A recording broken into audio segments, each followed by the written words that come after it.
It's Wednesday! You know what that means? The Super Studios is back here once again, bringing in tonight's AEW Dynamite on Thanksgiving Eve as we begin our coverage in its entirety of this year's Continental Classic. Welcome to the pre-show conversation and discussion. Hello, everybody, and happy Thanksgiving Eve to all of you and your families who are celebrating. And for those that are tuning in, thank you so much, whether live or on demand. I am, of course, the Simple Man of the Simple Brand, the voice of SRS, forever grateful off professional wrestling, damn it. And my name is Noel Foster. Again, if you want to dictate the conversation, super chat, PayPal, the patch. It's as simple as that. I hope that everyone this time of year is grateful to be with their families and, more importantly, thankful for something in professional wrestling, damn it. As, of course, we take on this special adventure for you for the first time ever, covering the entirety of this year's round robin tournament, courtesy of AEW, the Continental Classic. Before we get into things, allow me to explain for those that don't know what the Continental Classic consists of. This is AEW's annual round robin tournament for the third time ever. It will consist of two blocks, the Gold League and the Blue League. The rules go as follows. 20-minute time limit per match, 3 points for a win, 1 point for a draw, and everyone is banned from ringside. And if anyone should get involved, they will be banned from AEW. This rule has kept the integrity of this tournament now the last 2 years due to the severity of the consequences as we enter this year's Continental Classic for the third time. As I said before, the tournament consists of two blocks, the Gold League and the Blue League. You will, of course, see action from both leagues tonight in round-robin action. And speaking of which, let's go ahead and dissect and look at the field a little bit. As, of course, the selection special, hosted by Tony Schiavone from the AEW Control Center, happened this past Monday night. So, ladies and gentlemen, here is this year's field of the Continental Classic. Reigning and defending Continental Classic champion Kazuchika Okada will defend his crown against Kyle Fletcher, Speedball Mike Bailey, Darby Allin, the Bastard Pac, and Kevin Knight in his block, while the Alpha Konosuke Takeshita will be taking on Jon Moxley, Claudio Castagnoli, Mascara Dorada, Roderick Strong, and Orange Cassidy in his block. The top two scorers of each block will move on to the semifinals, and, of course, they will compete for the finals, all of which will take place at World's End to conclude this winner of the Continental Classic. And again, we're going to keep up with the tournament in this entirety this year. Tonight, it kicks off with AEW Dynamite Thanksgiving Eve as we have reigning and defending Continental Classic champion Kazuchika Okada taking on the Pro Star Kyle Fletcher, who beat him in last year's Continental Classic in round-robin action and went virtually undefeated before Mark Briscoe beat him. Jon Moxley, who is entering his second Continental Classic, will take on Mascara Dorada for the first time ever in his first Continental Classic. Jon Moxley made it to the finals in 2023, only to lose, of course, to the inevitable winner, Eddie Kingston. Darby Allin, entering his second Continental Classic, will be taking on Kevin Knight, his debuting in this tournament this year in singles action. And, of course, so much more is to come tonight outside Continental Classic action. As far as the schedule goes, here's what you need to know. It not only starts tonight, it continues forward, and we'll be back here tomorrow night on Thanksgiving with AEW Collision, special night coverage. So I hope that you are along with us for the ride. And, of course, we continue into week 2 next week with Dynamite and Collision, as you can see there from Ohio and Indiana, respectfully. And we also will be covering Ring of Honor Final Battle next week. From there, winter is coming. We'll continue the action in week 3. As you'll see, we'll be here December 10th. Then we move across the pond to the UK for AEW Dynamite and Collision Holiday Bash on December 17th. As, of course, we reach back here in the Hammerstein Ballroom for Dynamite on 34th Street and Christmas Collision from New York City all the way to, of course, the finals and the championship at World's End December 27th, which will not only be the conclusion of this year's Continental Classic, but the conclusion of this year's All Elite League. And that's everything you need to know in a nutshell about this year's Continental Classic. Again, as I pointed out, this is Darby Allin's second, Pac's first, Kevin Knight's first, Speedball Mike Bailey's first, Kyle Fletcher's second, Kazuchika Okada his second consecutive, and reigning defending Continental Classic champion. Konosuke Takeshita's first, Jon Moxley's second, Claudio Castagnoli has been in each Continental Classic, comes in with the most overall ring time and experience in this tournament. And Orange Cassidy, Roderick Strong, Mascara Dorada are entering this tournament for the first time ever. And this and so much more is ahead tonight as we bring you coverage of tonight's AEW Dynamite for Thanksgiving Eve from, of course, This night is always something special, and we are in Nashville, Tennessee. In addition to the Continental Classic, we will also get a celebration for our new AEW Men's World Champion, Samoa Joe, as the Ops will celebrate tonight. And speaking of tournaments, of course, that's not the only tournament, as we know, happening right now, as the AEW Women's Tag Team Championship Tournament will also continue through the night. Tonight, you will get semifinals action with the Babes of Wrath versus the Sisters of Sin. And of course, the winner of that will move on to face the winner of Timeless Tony Storm, Mina Shirakawa, the Forever Love Bombs, against Megan Bayne and Maria Shafir. As of course, Timeless Tony Storm and Mina Shirakawa will decide the stipulation for that semifinals match, and has yet to be disclosed. And that is everything that is so far ahead for you tonight with our coverage of AEW Dynamite Thanksgiving Eve, the annual tradition that is kicking off the third ever Continental Classic Round Robin Tournament. Charles Schultz, it's good to see you. It's good to see Safet also. Again, happy Thanksgiving Eve to everybody. And pretty much, Safet, that is correct. They will be pretty much fired from AEW if there is interference. Does make me wonder, though, for CMLL wrestlers, how important it is to be part of AEW at times if they ever get involved. Just saying. And you stop that! You stop that! You stop that! That better not happen, damn it! That better not happen. So again, folks, what are you looking forward to tonight? What are you most thankful for in and out of wrestling, your family, or on this holiday, whether or not you celebrate Thanksgiving? I love to hear your thoughts. I love to hear your comments. I love to hear your outlook on the tournament, on the night, on anything to your delight, as we bring you entertaining coverage of tonight's AEW Dynamite. Again, I hope everyone enjoys. And again, please stay tuned. If you haven't already, subscribe to all of us here at the Super Reliable Studios, your one-stop spot for all things professional wrestling coverage. Damn it, of course, the Fed's having a laugh, as he only can. He's having a laugh. Shout out, of course, to Barry for Wrestling. Again, if you haven't already, subscribe to her channel today. Don't be a dickhead. And shout out to the Rage of Wrestling, Walter Cruz. Subscribe to him today at Rage of Wrestling on YouTube. Get it, got it, bueno. Again, shout out to my Mind Morphin Pink Power Ranger friend, Datilla. Follow her at Rangers of Wrestling. And, of course, follow the Ring of Wrestling, JJ Williams, as you see on the social media forums, of course. As we have about 5 minutes to go, why don't you go ahead and let your predictions be known? Who you think gets the first 3 points? Do we see a draw? Do you see anybody going 0 across their entire block? What could be the biggest upset? Who could be the biggest wild card? Who are your 2 picks for each block? Who is your top seed and your second seed in both the blue and the gold league? Of course, last year it was Ricochet and Kazuchika Okada, and Will Ospreay and Kyle Fletcher face each other respectfully, as Will Ospreay and Okada met in the finals, and Okada won his 5th round robin tournament ever, tying Mr. August himself, Masahiro Chono. As Kazuchika Okada right now looking to become the greatest tournament wrestler of all time with his 6th round robin tournament win, as again he comes out as reigning and defending AEW Continental Classic champion and the Continental champion now for over 600 days. Speaking of things that have changed, of course, since AEW Full Gear, of course, this is also the follow-up since Full Gear. We have brand new AEW Tag Team Champions, of course, in FTR. And, of course, Chris Statlander is still where it's at, as she is still the reigning and defending, successfully beating Mercedes Moné, AEW Women's World Championship. And speaking of Ricochet, of course, he became the inaugural AEW National Champion, winning the Casino Gauntlet this past Saturday up at Full Gear. And thank you, by the way, to everybody that tuned into our coverage of AEW Full Gear that entire night. It was an absolute blast and delight. And again, Kyle Riley, there was potential for him to be involved in this year's Continental Classic, but unfortunately, due to injury, it's not going to happen. My well wishes go out to the Violent Artist in his recovery. Sandy here. Hello, Sandy.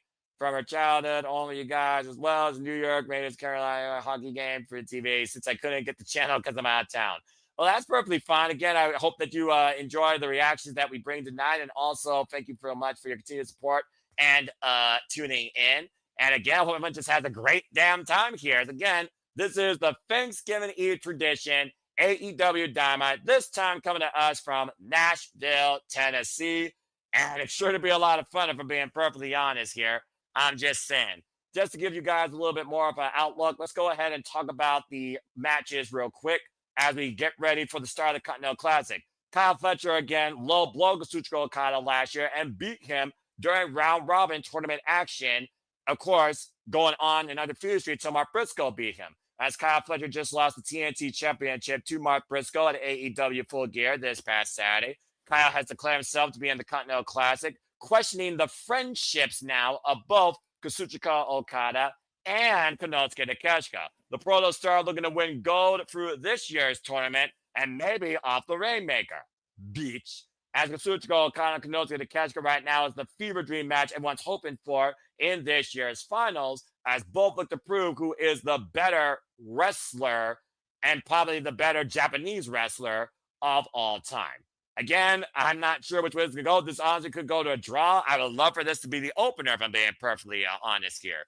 And of course, speaking of things that are going to take flight, Kevin Knight ready to jet. Of course, former participant in the Best of Super Juniors, and of course, formerly involved in the Owen Hart Foundation tournament, goes one-on-one with the ever so resilient, relentless Darby Allin, who had a major upset win last year against Will Ospreay. And of course, his semifinals was halted at the end by Ricochet in the Hammerstein Ballroom. Darby Allin looking to have a very strong start, while Kevin Knight might surprise us here, as he, of course, comes in here with zero Continental Classic experience. And of course, both sides of Jet Speed are in the same block and involved in this tournament. So we'll see how far this jet soars or if it nosedives before it truly gets off the ground. So please have your seats in the upright position for this first ever one-on-one exhibition.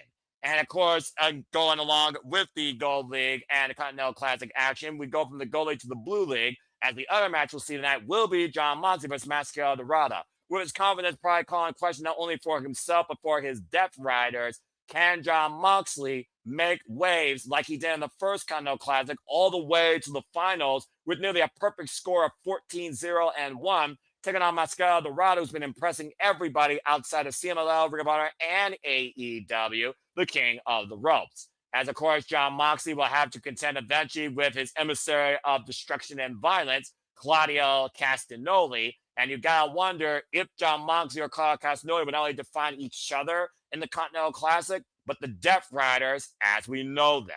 As, of course, we are just minutes away from AEW Dynamite taking the airways. I hope everyone enjoys the conversation, coverage, and reactions. And above all else, let's just freaking sit back and enjoy day one of the Continental Classic. Sandy here saying Continental Classic 2025. It's Okada Takeshita in the finals, despite one person saying timing too soon, since Wrestle Kingdom 20 is only days later.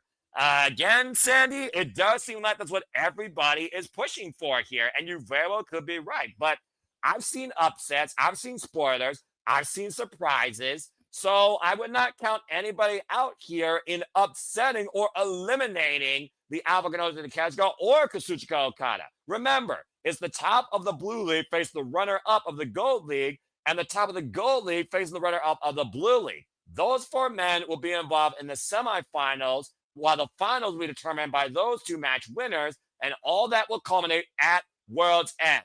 As we light the fuse, bring the boom on this Thanksgiving Eve, as it is officially time for AEW Dynamite.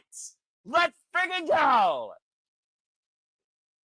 Oh, man, I love this time of year. I love this season, and I love this Wednesday night tradition. Oh, baby, this is going to be fun. It's Wednesday! You know what that means? AEW Dynamite is live from the Pinnacle in Nashville, Tennessee. Coming up the fallout from Full Gear as we bring you towards World's End through the Continental Classic and this Thanksgiving Eve tradition of AEW Dynamite. Welcome to get everybody into their discussion and reaction. Again, Noah Foster, Walter Cruz will be joining me here shortly. We have an absolutely packed, stacked night, celebration, competition, and of course, a drive to move forward in both the Continental Classic and the AEW Women's Tag Team Championship Tournament. Of course, the Sisters Sins will face the Babes of Rap tonight in the semifinals, and the winner of that match, of course, will face the winner of Megan Bayne and Marina Shafir versus Timeless Tony Storm, and of course, Mina Shirakawa.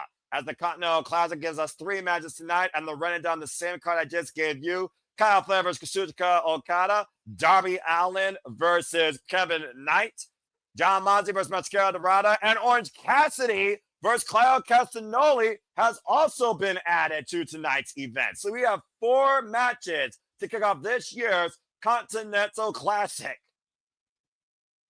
Oh, it's going to be good. I am looking so damn forward to this. Again, thank you all for tuning in. Please like, subscribe, comment, tell a friend. If you want to dictate the conversation, super chat, simple as that. And we're going to kick things off in extreme fashion with last year's winner and the Proto Star. And it's time for Kyle Fletcher versus Kazuchika Okada.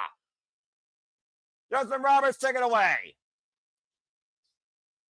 As of course, Okada blamed Takeshita for the reason they lost that match, while Okada didn't even show up until it was mainstream pay-per-view time because he only wrestles on the main card, never the pre-show.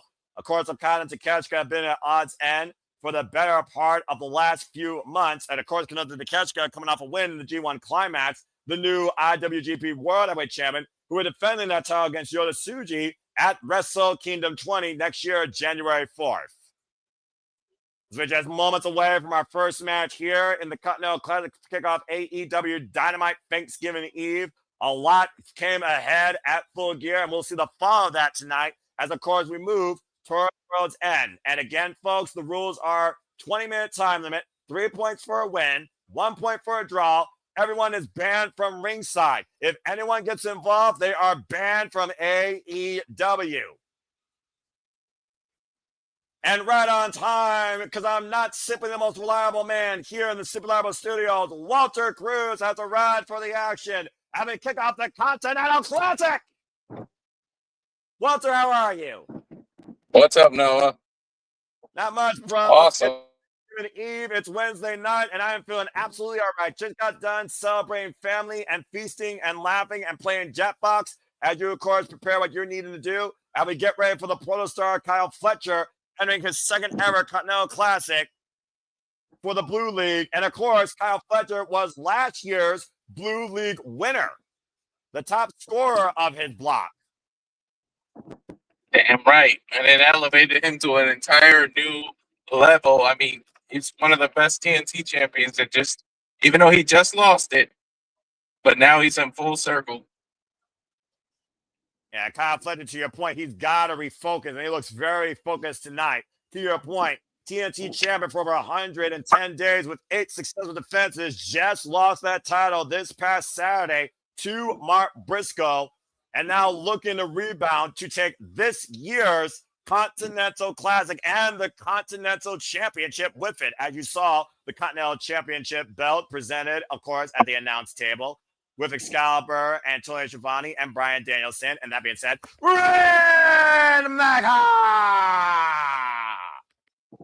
as last year's reigning and defending Continental Champion and Continental Classic winner, will also kick things off for this year's tournament. And what's funny is he is Mr. Tournament. I don't care what anybody says, whether it's NJPW, AEW, the tournament. Most likely, Okada has got like a 90% chance of winning it. And of course, to your point right now, 15-0 singles record this year alone in AEW. Virtually unpinned and unsubmitted his AEW career. He has only lost 2 singles matches in his entire career. One to Bryan Danielson on AEW Dynamite, and of course the other back at Forbidden Door when he had submitted to Bryan Danielson with one arm. And of course, as I also talked about before he was officially signed to AEW, last year in the Continental Classic, Kyle Fletcher beat Okada, one of Okada's only losses in last year's round robin tournament action. Kyle Fletcher and Bryan Danielson, the only two to ever beat him. That's one is in his family now, and one's retired at the table. So what did that tell you? I'm about to say, the tale of the tape speaks for itself. Continental Classic champion Kazuchika Okada has been the Continental champion now for 617 days. Bell reigns were officially underway, and proverbially, Walter, every match Kazuchika Okada is defending that Continental title. That's unique, pretty much. You know, I didn't even think of that until you just said that. Again, Don Callis may be on commentary, but Don Callis knows he cannot get involved, or not only is he banned from ringside permanently, he will be banned from AEW. Mutual handshake here, and they're going, whoa, and both men went for a kick right out of the gate. Good to see Christopher like here and Darren G as well here. And I gotta wonder if there's actually going to be any filling out process with these two here. So far, it doesn't look like it. The head scissors takeover, about leg lateral press, the cover, 1 count. Referee Rick Knox for this contest. Sweep of the leg lateral press. And again, both these men right now, back to the kick, grabbing a leg. That was way too quick to try to go for a cover. Yeah, about to say, and you figure about the fact that they know each other so well, let alone part of the same family, the Don Callis family. And both men forehead to forehead here, an intense stare down. Almost gotta wonder how much Kyle Fletcher is feeling any effects from that violent TNT Championship match, that no disqualification affairs. Of course, AEW Dynamite is trending on the X, and of course, you can be part of the conversation using the hashtag AEW Dynamite. Going back after the arm here, as Kyle Fletcher working the left wrist of the Rainmaker. Nice roll through.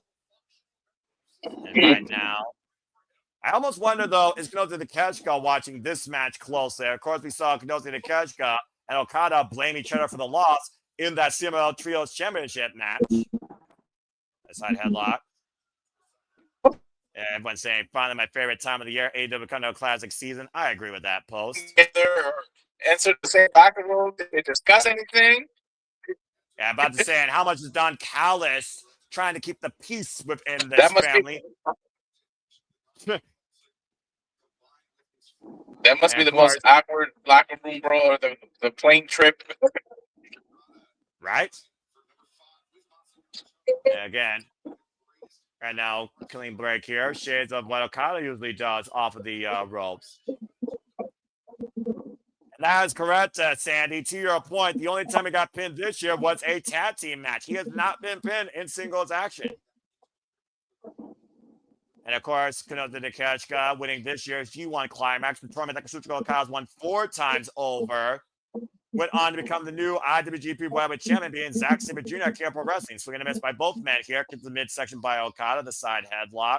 Sent off in the ropes. Shoulder block, Protostar. Follow up, shoulder block to Okada. Tip for tap, move for move. What a big boot. And good the job. Oh. Yeah. Yeah. Oh my God. This is proof of how much they know each other. You got to think about it. In order to sharpen your skills, when you're practice one, right? Exactly. Just because fans don't see it don't mean it ain't happening. And of course, Kyle Fletcher, Kazuchika Okada, we talked about members of the Don Callis family. Kyle Fletcher, big stomp to the forearm. Of course, Kazuchika Okada, reigning and defending AEW Continental Classic Champion, Continental Champion, and of course, the AEW Unified Champion. Scoop slam by the Protostar and the cover. 2 count only. For those that are now just tuning in, again, your Gold League is Darby Allin, Pac, Kevin Knight, Speedball Mike Bailey, Kyle Fletcher, and Kazuchika Okada. And of course, the Blue League was Kenosuke Takeshita, John Moxley, Carl Castagnoli, Orange Cassidy, Roderick Strong, and Mascara Dorada. A lot of intriguing matchups here. Aside from that blue strong. Vicious Nightmare shot by Kyle Fletcher, the Kazuchika Okada. Right? I don't know if you feel like that's fair to assume, but he's going to be the one at the blue with 0 points. Well, I mean, again, it's one of those things where we've seen spoilers before in these round-robin tournaments. Again, Ricochet was the spoiler of Darby Allin's chances of making it to the semifinals. And, of course, Commander was the spoiler of Claudio Castagnoli in making it to the semifinals last year. There's a cover now. And, of course, Kazuchika Okada was also the winner of his block, as Kazuchika Okada was part of the Gold League in last year's Continental Classic. Kyle Fletcher was part of the opposite block, the Blue League. Stomped the leg. And again, drop down. Kyle Fletcher right now focusing on the arm of Okada that he uses for the Rainmaker, that ripcord lariat. Smart strategy here. Stiff stomp right there, the shoulder blades. Kyle Fletcher, former Ring of Honor World Television Champion. Kazuchika Okada, former multiple-time IWGP World and World Heavyweight Champion, and former 6-man number Openweight Champion. And the Protostar looking to soar. Right? And Rick Knox inadvertently kicked in the ropes by Okada, who takes the base from Kyle Fletcher. Drop kick! Sending the Pro Star hard to the floor. The most beautiful drop kicks. Well, actually, both these men have beautiful drop kicks. Just Okada's looks a lot smoother. Okada saying, so sorry, bitch. I don't think he means it. Yeah, but I was say Okada's the smartest worker since Ric Flair with this new dirty attitude. And will we see Okada or Kyle Fletcher score the first 3 points? Stay tuned, folks. First one, quiet picture, our program break on Max. Fuck television. I was just gonna say that looked like a setup to a commercial, just the way they did that. I'm about to say it now on the outside of the ring, and technically count out does still count as a victory. Of course, these matches have a 10 count on the outside of the ring, and that is correct, Charles. Not for the Unified Championship, the Continental Classic for the Continental Championship, a title that Kazuchika Okada is proverbially defending in every single match. And of course, right you know now, I feel like they should install, if you're defending the title for every match, you should be able to earn a bye just because you're the champion. Yeah. But I mean, you know, it's almost like, you know, the IWGP Heavyweight Champion being involved in the G1 Climax. You think about it, they're defending their spot because they're not only trying to defend their choice in choosing their opponent, they're defending their right to call themselves champion because people who beat people during those round robin tournaments get a future title shot. I would imagine the same thing would apply here. And again, Kyle Fletcher beat Okada in last year's round robin tournament action. Yeah, so this is a revenge match. Exactly. In more ways than one. You watching Max or TBS? Because I don't got picture in picture. I'm watching Max, dude. That's why I'm just shooting the breeze, of course, with you here. And again, we always use Max, but again, folks, you can be part of the conversation and live watch on with us via HBO Max or TBS. As here at the Survivor Studios, we use the HBO Max service for all Elite Wrestling coverage. And again, as I like to remind you, we are covering the entirety of the Continental Classic this year, starting tonight, moving forward tomorrow with AEW Collision Thanksgiving, in the week 2 with AEW Dynamite and Collision, as you see there, Collision from GalaxyCon before we cover, of course, Ring of Honor Final Battle. And we move to Winter is Coming in Atlanta, Georgia, followed by Manchester, United Kingdom for the Holiday Bash, Dynamite and Collision. And of course, we return back to the States, the Hammerstein Ballroom for AEW Dynamite 34th Street and Christmas Collision, as we look at the League Finals and Championship culmination at the World's End in Chicago, Illinois on December 27th. Mm-hmm. And about to say, Sandy has a question. Where's Walter? All I see is his shadows. On the road again. Yeah, on the road again. Here we go. Right now, copyright, damn it, on copyright. Anyway, as I talked about, the 3 hours kills me. I've at stores and shit, be like, oh my god, it's 5. That means it's 8. In California, dude, you gotta remember that time differential. That's hilarious, though. But hey, Walter, it's good to have you here. Good to have you, boy. It's good to see you, even if you're in the shadows. At least we know you're here. We can see you more than John Cena. And stay tuned for becoming Survivor Series this Saturday, along with the Survivor Series this Friday night after SmackDown. And return to Azure at AEW Dynamite Thanksgiving Day for the Continental Classic opening match for the Gold League. And right now, Kazuchika Okada control the Protostar, big scoop slam. Yeah, we all know what that usually sets up for if you've watched Kazuchika Okada, as long as I have. Up to the top rope, and Kyle, turnout's fair play. Pushing the referee and taking Okada's base. And Fletcher returning the favor here, saying he's sorry. Again, how well these two know each other, to your point, Walter, the dirty tricks included. Now to the top rope, Kyle, big wrist move, hook Okada for a superplex. Impact. Ooh. I don't think they wouldn't expect any less from one another, to be honest. Yeah, you're not wrong there, bruv. Both men down here. Take a look at the replay if you want, folks. For a massive superplex as Kyle and Okada hard landing. Referee Rick Knox institutes in the standing 10 count. Again, a draw will mean that both men will get 1 point. As a Continental Classic right now, Kyle Fletcher, Kazuchika Okada in motion. The Irish whip, the reversal. Kyle off the ropes. Kyle breaks through Okada. Runs through with a boot. Stiff kick to the face of the Rainmaker. And now Kyle looking to follow with that running forearm, actually. And hooking Okada. Backdrop suplex. Now the cover. 2 count only. Okada pulls out. Woof. Yeah.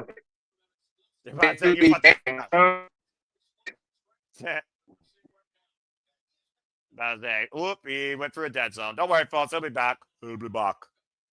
As Walter Cruz tries to look for a clear signal, Kyle Fletcher looks for a clear way to become a champion once again. AEW now trying to hook Okada up, pause for a tombstone. Okada hooking the head of Kyle with a neck breaker over the knee.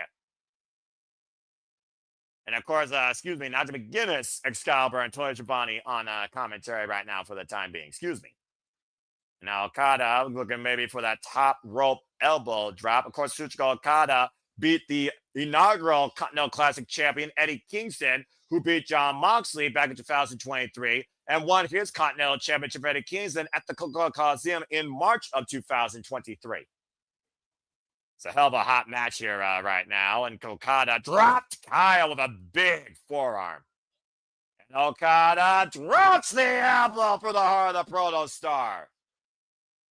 And we've seen this before. Cameraman, get ready for my wide shot. Fuck you. Shaking bastard. Every time. Now Kyle. Wrist control. And Kyle defending. Oh! Fletcher counters that. And then shoulder suplex. Countering the Rainmaker attempt. Again, 1 point for a draw, 3 points for a win, unlike the G1 Climax. Now Kyle lining up the Rainmaker. Okada goes to the outside. A hot start here tonight. Again, these matches with a 20-minute time limit. PK denied. Okada. Drops Kyle face first on the apron. Oof. Uh-oh. DDT! Draping from the apron to the floor. Good Lord. Dropped hard on his head. Concussive effects, no doubt, still lingering on the Protostar from that damning TNT Championship no disqualification match. Crowd chanting, this is awesome, and I firmly agree. There you see, of course, the beautiful AEW Continental Championship, the crown jewel that will be presented to the winner of this tournament. And now Okada with Kyle up on the shoulders. Heavy rain. Okada with the cover, hook at the far leg, and Knox gets a 2.5. Woof. Almost feels like everyone's just bidding right now to be the leader, the captain, the front runner, the A player of the Don Callis family. And now Okada just toying with Kyle Fletcher here. Not a wise move to prod the Protostar, in my opinion. Of course, Okada, one of the strongest mental games in the business, loves to test himself as much, if not even more, than his opponent. Clubbing forearm exchange here. Okada getting the better. Now going up the ropes. And runs into a super kick. Okada, though, back to his feet. Kyle drop kicked into the corner. Kyle back to his feet. Swinging a miss. Pushed off the ropes again. Drop kick. Dropped Kyle to his knees. Not the win out of his chest. Now hooked up. Tombstone pile driver. Targeting the neck again. And now wrist control. Red Okada. Okada makes an over driver. Wow. And the crowd is on their feet for this opening contest on tonight's episode of AEW Dynamite and our opening bout in the Continental Classic. What a furious exchange. Yes, folks, I might have hiccups, but I'm still talking. AEW chants raining out loud and proud. Not only were the best wrestle, but were the strongest and the damnedest wrestle. And of course, that first match can be so pinnacle to your momentum in this tournament. Kyle Fletcher, who went literally undefeated in round robin tournament action before Mark Briscoe had his first loss, stopping the Protostar at 9 points, ending with 12 overall. Now Kyle Fletcher and Okada, both men finding up to their feet. The fatigue's got to come into play here eventually. One of these men literally might give Big elbows being delivered now by the former TNT champion, lining up Okada. Discus denied Okada. Now the backslide. Roll through. Wrist control. Rainmaker! A short range Rainmaker, maintaining wrist control, not the 4 torque through it. And right now, again, Okada looking for the full force. Kyle Fletcher getting out of the way. Once again, caught by Okada. Look for the Emerald Frozen. Kyle again, able to counter. Long darting the Continental Champion in the corner. And now hooking up Okada for a last ride. Power bomb, liner bomb, counter 2, and Okada kicks out. Oh, my word. Woo! This is what happens when you drive yourself to be the best by any means necessary with Don Callis influence. Good Lord. Okada lined up for the protostar, Kyle Fletcher. The flying kick, back of the head. Now hooking up Okada again. Possibly looking for that brainbuster. Okada must skip out the back door. Whoa! Push almost to Rick Knox. Wrist control. Real Rick Knox almost got contacted again. Kyle hits Okada with the flying kick. And now hooking Okada up. Brainbuster denied. Knee to the top of the head. Ring of the eyes. Ring of the eyes. Desperation sending in for the Continental Classic champion. And Rainmaker roll through. Counter. Cover. 2. Kyle got him. Kyle got him.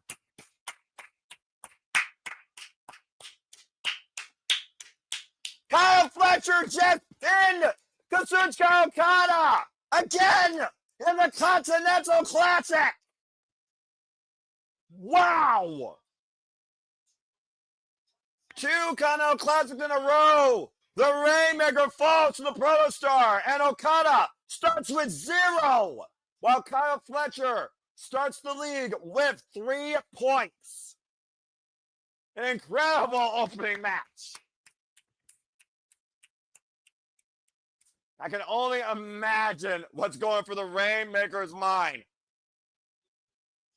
As gold and blue the action still to come tonight, Kyle Fletcher kicking things off with another huge 3-point win over this year's reigning and defending Continental Classic champion. And both men with their dubious means to try and do it, it was a counter roll-up that led to it. Pure and simple. So the coming tonight, Darby Allin, of course, Kyle Casanova versus Orange Cassidy, Darby Allin versus Kevin Knight, John Mazza versus Mascara Dorada, and Kyle Fletcher with the handout. Okada actually shakes the hand of Kyle Fletcher. You gotta respect that. It looks like Pronto Okada might have solved old wounds, at least for the night. Standing ovation for that match, by the way. What an opener. Wow. Kyle Fletcher kicking back into full gear following what happened at Saturday night. We got a moment to breathe. Well, what about that? Kyle Fletcher beats Okada again in the first match this time of the Continental Classic. What a win. Let's go ahead and take a look at your comments here real quick. Safet and Darren both saying, what a match. Safet saying, holy shit. Okada lost. You're damn right he did. And, of course, Elizabeth saying, Fletcher is so focused. Okada is starting to meet his match to former Kyle Fletcher. Very well possible. As we go backstage to Kenny Omega with Lexi Nair. Oh, man. Safe to say of the Young Bucks and Kenny Omega reunited? Complicated answer. Haven't been on play, my old friend. Last few years, see me do things I'm not proud of. And I was once fooled by Don as well. Be a hypocrite to not take all that into account. Really? So hard to see where the Bucks and him stand. If his friends won't accept for who he is, for my faults, the fans won't accept me for that way. Who might say that the Bucks don't deserve a second chance? And some very poignant words of humility from the cleaner Kenny Omega when it comes to the elite. Oh, hello. Oh, look at that. Mad Nick Jackson coming out of Kenny Omega's locker room. Lexinair, you might have got your answer already.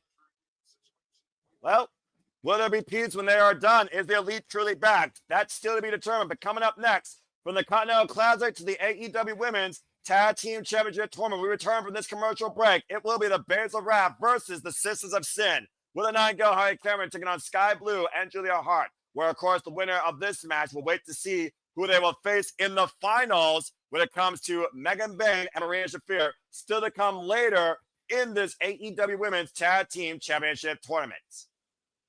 As we take another commercial break for right now, fuck television. Oh my goodness, that was fucking incredible, first off. What an opening contest. Wow. All right, well, I'm a little winded. Let's go ahead and see what we got here from Sandy. Okada better not end up like the Knockout Brothers, though, as this tournament moves along. Still stunned they lost to Roman and David Finlay to begin the World Tag League.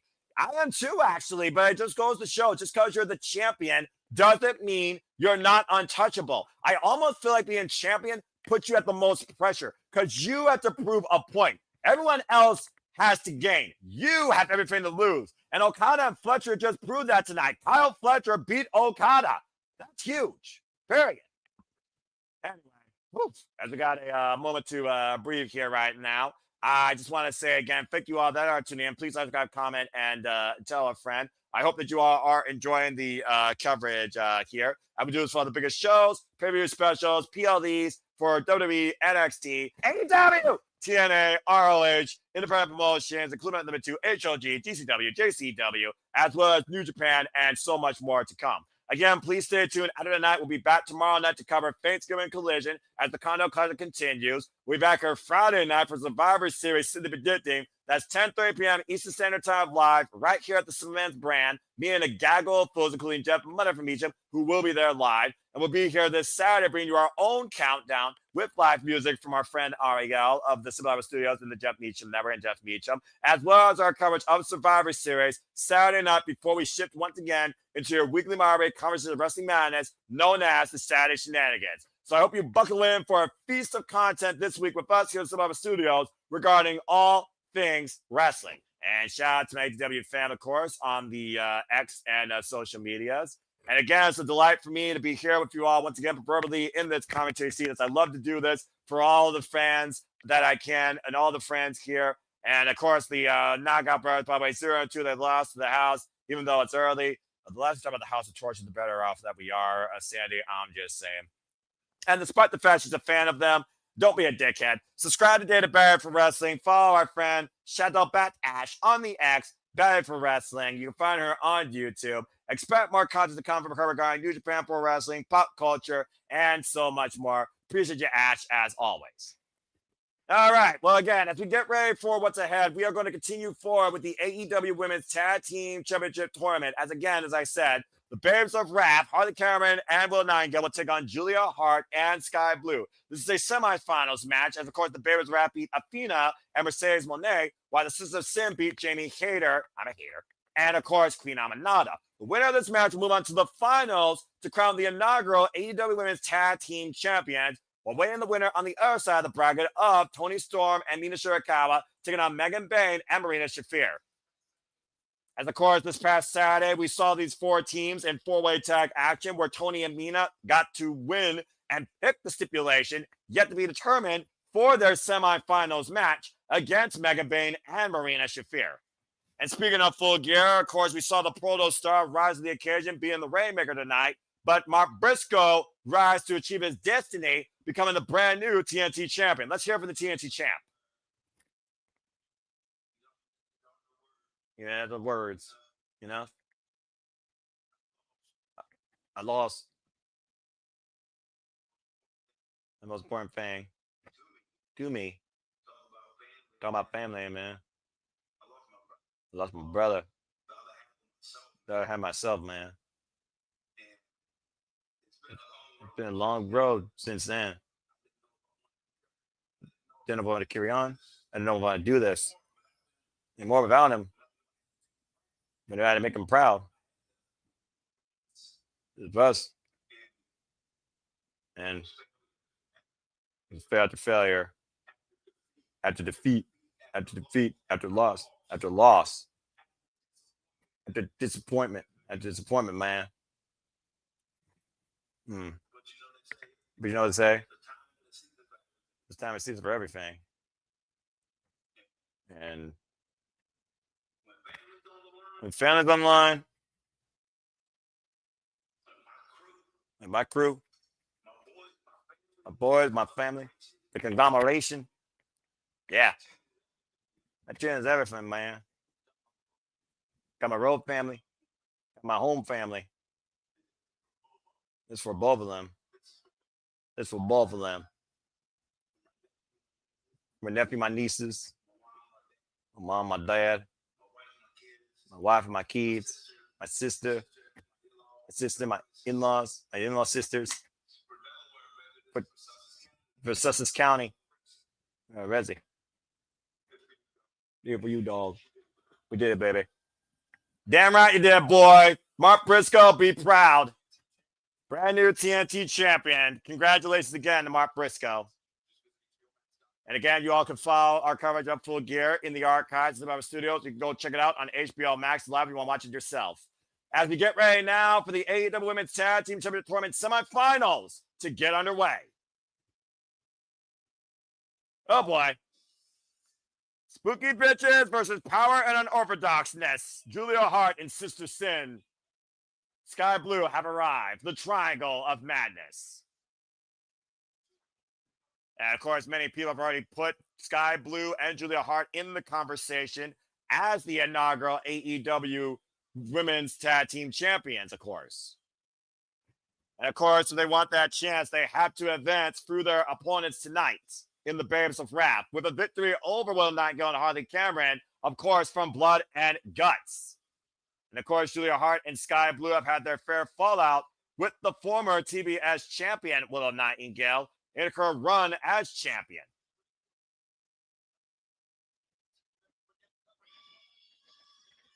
And here comes something that you just gotta smile anyways to, or feel the wrath, the Babes of Wrath. Harley Cameron coming off an incredible effort against Athena for the Ring of Honor Women's World Championship after pinning Athena and eliminating her and Monet from this tournament. Of course, Willow Nightingale, former TBS champion, former NWA Strong Women's champion. It might be the most infectious personalities here on our screen right now with this bubbly, wild, beautiful, multi-talented duo.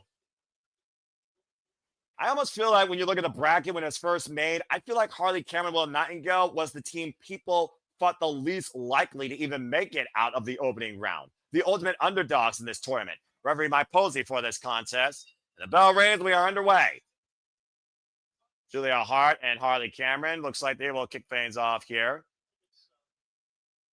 Personally, I dig Spooky Bitches. I like this spooky faction. One team smiling, the other one right now, no freaking emotion whatsoever. Get to the midsection by Harley Cameron. Nice headlock takeover there. Of course, we've really seen Harley Cameron break out this year ever since really her match against Carver to Mercedes Moné for the TBS Championship at Grand Slam Australia in February. A tag made. Will Nightingale, of course, recently be signed with AEW. Oof. And Julia Hart, great anticipation there. Willow Nightingale. Now Willow and Harley double teaming one half of the Sisters of Sin with a double backdrop suplex. A little booty bump there. Little celebration. Don't celebrate for the fat, though. Now Harley on the back of Willow Nightingale. And, oh, God, double senton drop on Julia. And now the cover here. And Mike Posey gets a 2 as Sky Blue breaks it up. A little bit too much celebrating there. And speaking of celebrating, let's finally celebrate that Walter Cruz has arrived home in the studio. Walter, welcome officially to AEW Dynamite Thanksgiving Eve. The Bears are taking on the Sisters of Sin in semifinals women's tag team tournament action. How you feeling? Oh. Out of the Shadow Realms. About to say I'm brought to life, but again, who's going to come to life to be part of the finals of this tournament here? Irish whip, short range clothesline, schoolgirl roll up, Sky Blue, nice bridge for a 2 count. And with the power out of it, though, the Bear with the power bomb. Now the backslide by Willow. Shoulders. Sky Blue able to roll through again, though. Of course, Sky Blue will not go kicked off the women's Blood and Guts match. And a tag made out of Harley Cameron. That bloody, beautiful blood and guts. Accurate. As back and forth scoop slam. Harley Cameron is legal, by the way. Now the Cazadora. Oh, no! Tag made now. Sky reaches Julia Hart, and Harley Cameron is legal. Julia taking a cheap shot against Willow, taking her down hard on the apron. And Julia Hart and Sky Blue have isolated Harley Cameron. Inside back heel trip. Standing moonsault by the former TBS champion. The cover. Hook of the near leg. They tried to do what you love when they use each other as weapons, but it didn't work. I'm about to say, tag made. And Sky Blue. I mean, I feel like, Walter, what I was talking about earlier, Harley Cameron and the Nightingale might be the most undercard team in this tournament, but I feel like Sky Blue and Julia Hart were the first ballot team everyone picked in this tournament. Oh, face first. Ooh. Very sinister pairing. The definition of good versus evil is these two teams. No doubt about that. Harley Cameron will roll up on Sky. Miscommunication there with a 1. Julia sent into the barricade by Willow, though. I hate when we come back from commercial, I always get out of sync. I just got the Willow throwing somebody. Yeah, it's all good, brother. We'll figure it out. The double step, the Irish whip. Nice sling blade by Harley Cameron to Sky Blue. Now I got the sling blade. And right now, Harley Cameron in the driver's seat, looking to feel the wrath. And Sky Blue might be feeling something here. Big splash in the corner, and Harley Cameron right now. The Irish whip. And again, we talk about the growing evolution of this AEW Women's Division, Walter. Harley Cameron is one of the biggest definitions of it this year. Maybe we first know this woman for singing the inspiration music and part of QTV. Distraction by Julia Hart, though, and that non-verbal trust and communication that the System of Sin have much more than the Bears of Wrath. Swinging neck breaker, cover over the far leg, and a 2 count. And Sky Blue now taking the advantage. Will the System of Sin ascend to heaven and leave the Bears of Wrath in hell and out of this tournament? Stay tuned. Restaurant quality, picture-in-picture, commercial break on Max. Fuck television. It does make me wonder, though, Walter. We are down to 4 teams, and you got to imagine we don't know the stipulation yet, what Tony and Mina have for Bane and Shafir. But we saw the subtleties and the subtle tension, of course, with the Sisters of Sin and Megan Bane, Marina Shafir. And Willow Nightingale said she's looking to be the Death Rider's biggest problem, so we know the fall with Shafir. And power versus power, Megan Bane and freaking Willow Nightingale. And, of course, Harley Cameron's nose was broken by Megan Bane. So there really is a lot for everybody here to look forward to if Bane and Shafir are waiting on the other side. Do you feel that could be more of a motivation for either of these two teams? Yeah, it could be that happens after getting her nose broken. Extra motivation, of course. But they were unable to win the match, which would show that they could have got the choose the stipulation. So maybe they got a little bit more chip on their shoulder to prove too, because they didn't win that match. Yeah, that's true. But I do wonder who wants this more as the drive, I wonder. And I do think the Sisters of Sin, I do think they want it more, but I also could see Willow Nightingale and Harley Cameron being driven to this goal since being put together as a tag team. It almost feels like, though, when I look at Sky Blue and Julia Hart's evolution together in AEW, this might be more meant for them to lead this division as champions. And shout out real quick to the KG. King Antran, what's up, brother? So good to see you in the chat. Hope you're doing well. I look forward to the next time we go impromptu. And folks, please go check out me and the King and Lex going impromptu ATW style when it came to the selection special for this year's Continental Classic. And of course, we are looking at 2 former TBS champions and 2 other ladies here still looking for gold here in AEW. Well, I switched to Sling TV. I got picture-in-picture, so I can give a call.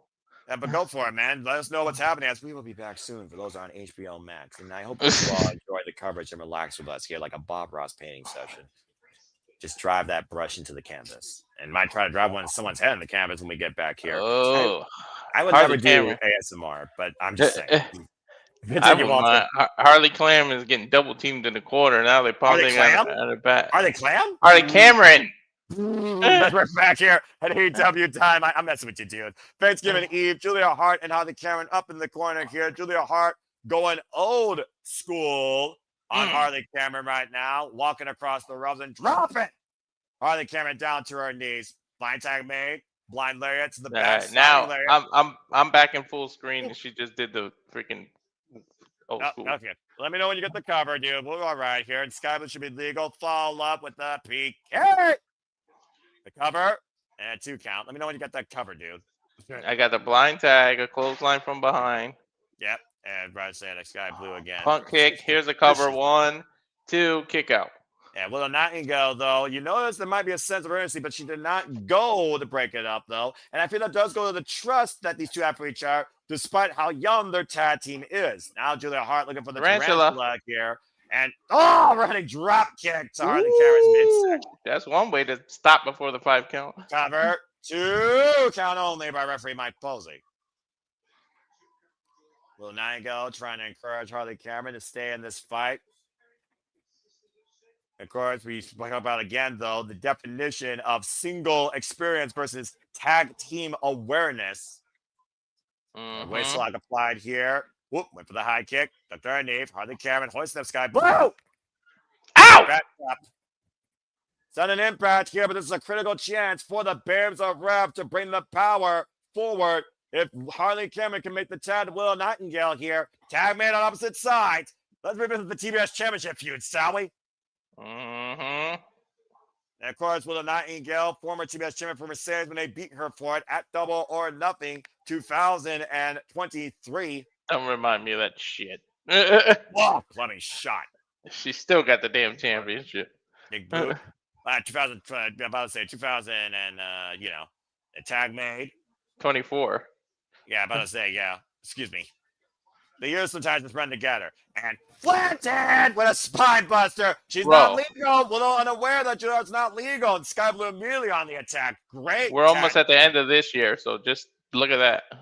Yeah, of course, we'll be at the World's End soon enough. And the World's End will culminate the Continental Classic. Up and around. DDT! Nice. And Sky Blue, Julia Hart taking full control for the time being. Combination offense here, front and back to Willow. Sky's legal, cover, back press with the far leg to advance the 2 count. Man. And of course, again, we'll have to be back here tomorrow night on TNT, 8 p.m.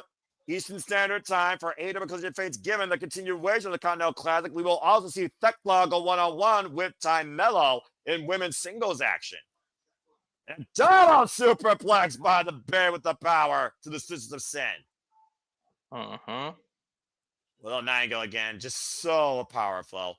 Driving Sky Blue back first in the turnbuckle. Harley Cameron nowhere, though, to make the tag. Now is there. Tag now game. She pops up. Power slam by Willow. Harley Cameron legal, though. Harley up the ropes. Tried this earlier. The Kaza, Dora, drop. There you go. That's what Noah likes. 2 count only. And Sky Blue able to kick out. It's a great tag likes team. when you use your partner as a weapon. Especially if it leads to the win. And I do think Harley Cameron is very close to that doorstep. Ooh, rising knee strike. Harley in the Sisters of Sin corner. And Julia Hart eats a cheap shot, though. Kick. I think the knee caught Sky Blue to the side of the head. I think that was a knee. Yeah, she tried to go for a kick, but the knee, whatever works. Inside Russian leg sweep. Great follow-up. And Harley Cameron needs to keep stepping forward if they wanted to punch their ticket to the finals. With something big out of the corner to the second rope. Clubbing shot to the lower spine.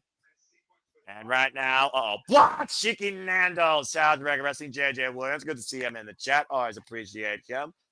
Power bomb by Sky Blue. I'll get his thoughts into this match. And right now, the Sisters of Sin, Julia Hart with the setup. Big chance here. Looking for that top rope. Picture perfect moonsault.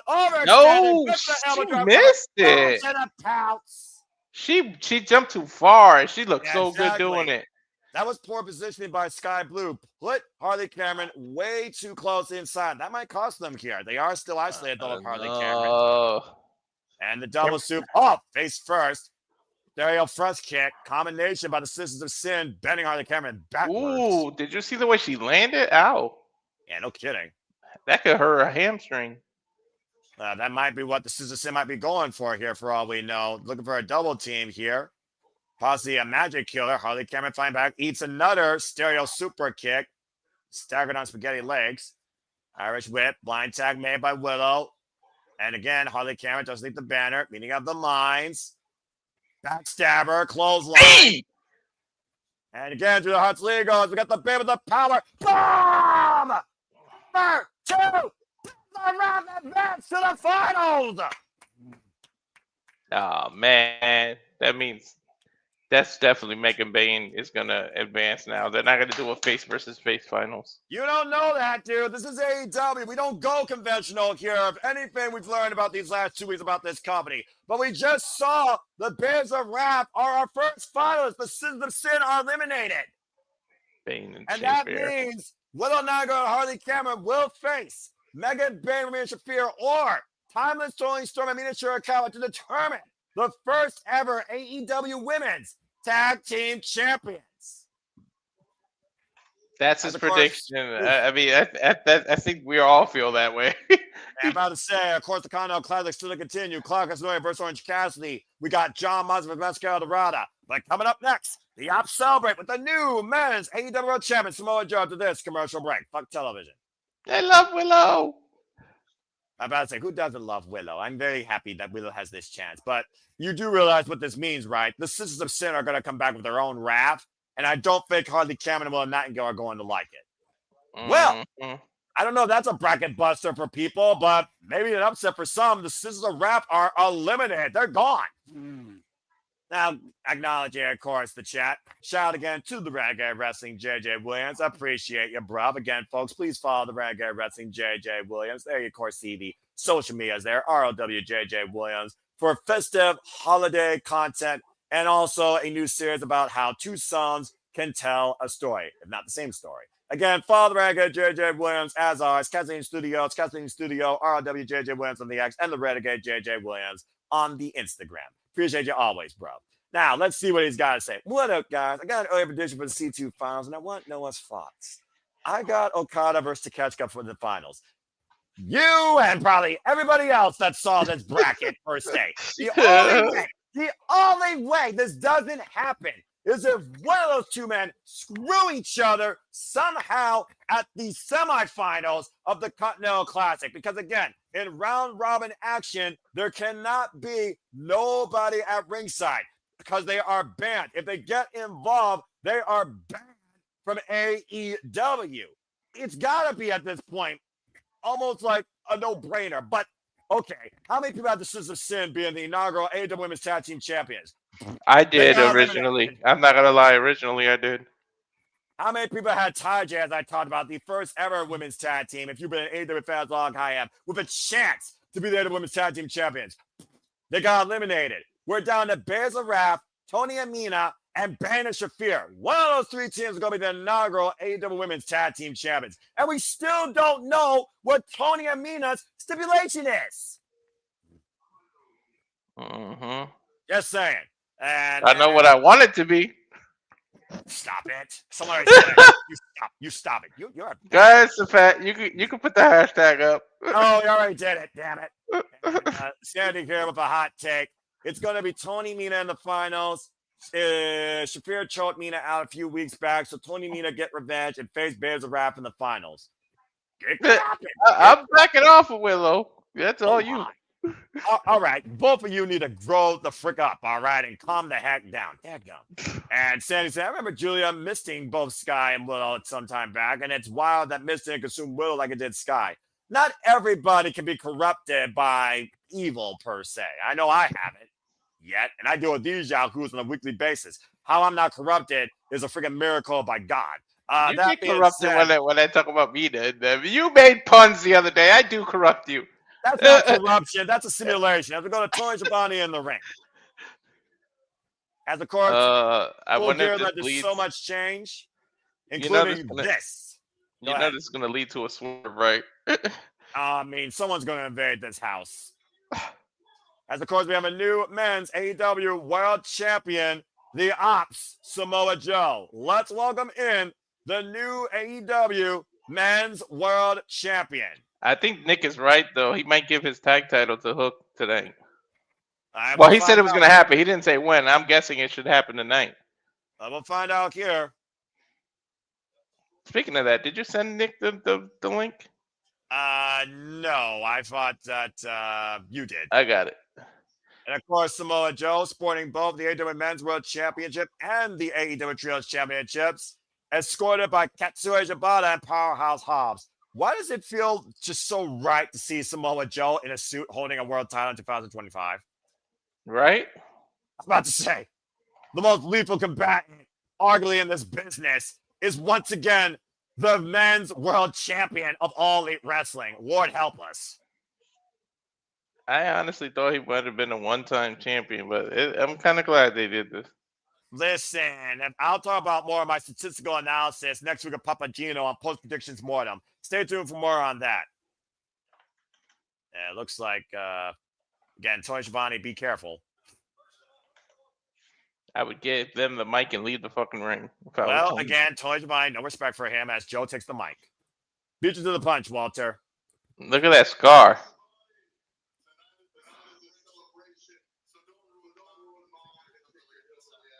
Don't remind to get hillbilly ass Told out you. of here.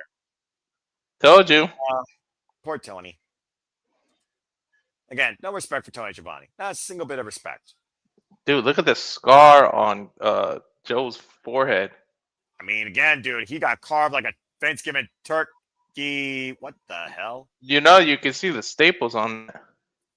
That's right where- now, I see a car pulling up with Swerve Strickland.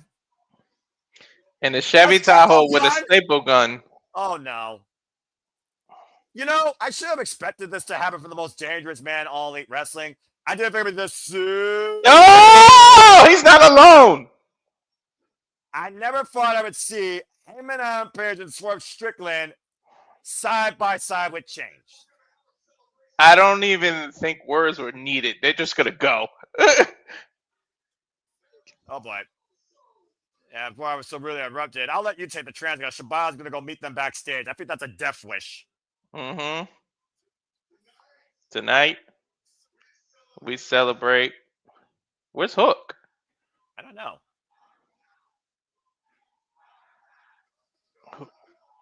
Whose house? Swerve house. Here comes the Ops Dojo.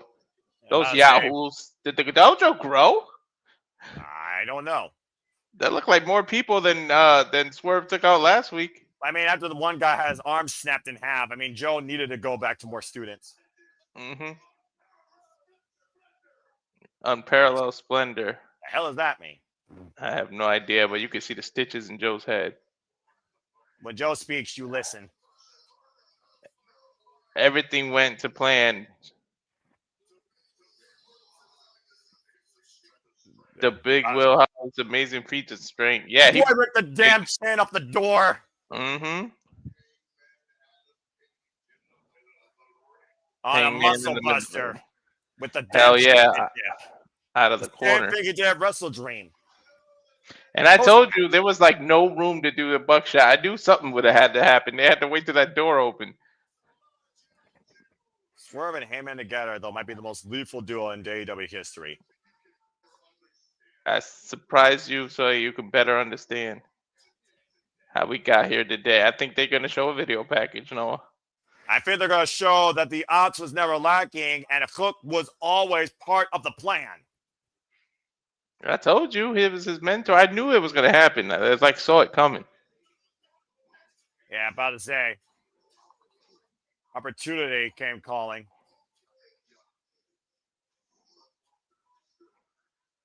About to say, tune in somebody to see what happened tonight. He said at some point, I'm still going to have your back. Look, that was a clue and we didn't know it. But I mean, again, he incapacitated. Hook was literally put to sleep by Samoa Joe. Was that all part of the plan as well? Mm-hmm. The fact of the matter is, Hook literally cost him and Page the men's AEW World Championship. Mm-hmm. That's the bottom line. Hook was Judas in Hangman's group. Said about to say Samoa Joe, the master manipulator, some of his best work. So the fix was in the whole time. A champion that's worthy enough to be called the greatest in this industry. It's hard to argue. 25 years. Without further ado, I told you he's going to bring out Hook and give him the title. Watch. Oh, this is Hook.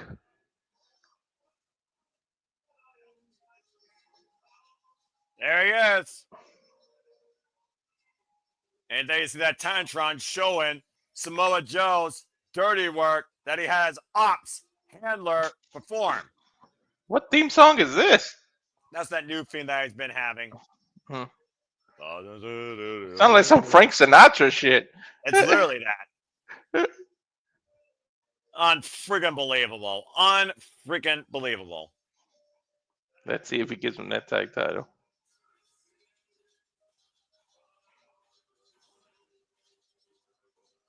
Yeah, I wonder again though. Moments like this, his dad gotta be proud of him for doing stuff like this. Let's not forget, Taz was once with Samoa Joe.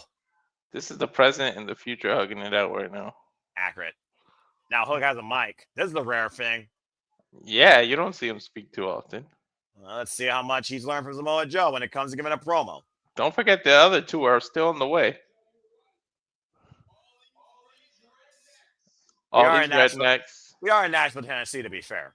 are too stupid to realize that they're looking at the greatest second generation wrestler that this industry has ever seen. No, don't get too far ahead of yourself, brother. About to say, yeah, you're really like, tooting your own horn. Do him a favor. Whose house? Whose house? Spurs house! Uh-oh. I don't think those Ops Dojo boys had a nice run-in with Swerve and Hangman. Mm-hmm. Oh, boy. That's that new theme. There's the burning house, which By the way, person he's walking into caused. The person he's walking in here with. Who would have thought these two are not only bound by a chain, but literally burnt down together? Mm-hmm. Oh, boy. I mean, oh, man. And Swerve entering through the audience, armed and ready for war. And I bet you Hangman enters the other side. Well, the Ops Dojo right now surrounding the ring, and Samoa Joe might need far more better, capable sacrificial security. And to your point, Hangman Page, Cowboy Shiznak has arrived in Nashville, Tennessee. Mm-hmm. Where's he coming out of? Of course, the Buckshot Bar. Uh-huh. Taking a shot, too. Whoever heard you can't drink on the job? Right? Yeah, they both have chains. This is crazy. Swerve with a staple gun, Hangman Page with a beer bottle, two men with a personal vendetta against the Ops. And don't give a damn who's in their way. Oh, my! Oh, whoever that goon was, goodbye. Yeah, I'm about to say Samoa Joe sending the sacrificial troops to the slaughter. Oh, my God. You see how long that chain is on top of that? You see right now who's wielding them? Hangman Page. Oh, man! I think he used a beer bottle there. Yeah, he just brained that boy. He's looking to brand it. Yo, man. You don't know what's up their sleeve. They could have a third person we don't know about. If these Ops Dojo people value their lives, they better get the hell out of there. Nope, they made the ring. Swerve dropped the staple gun.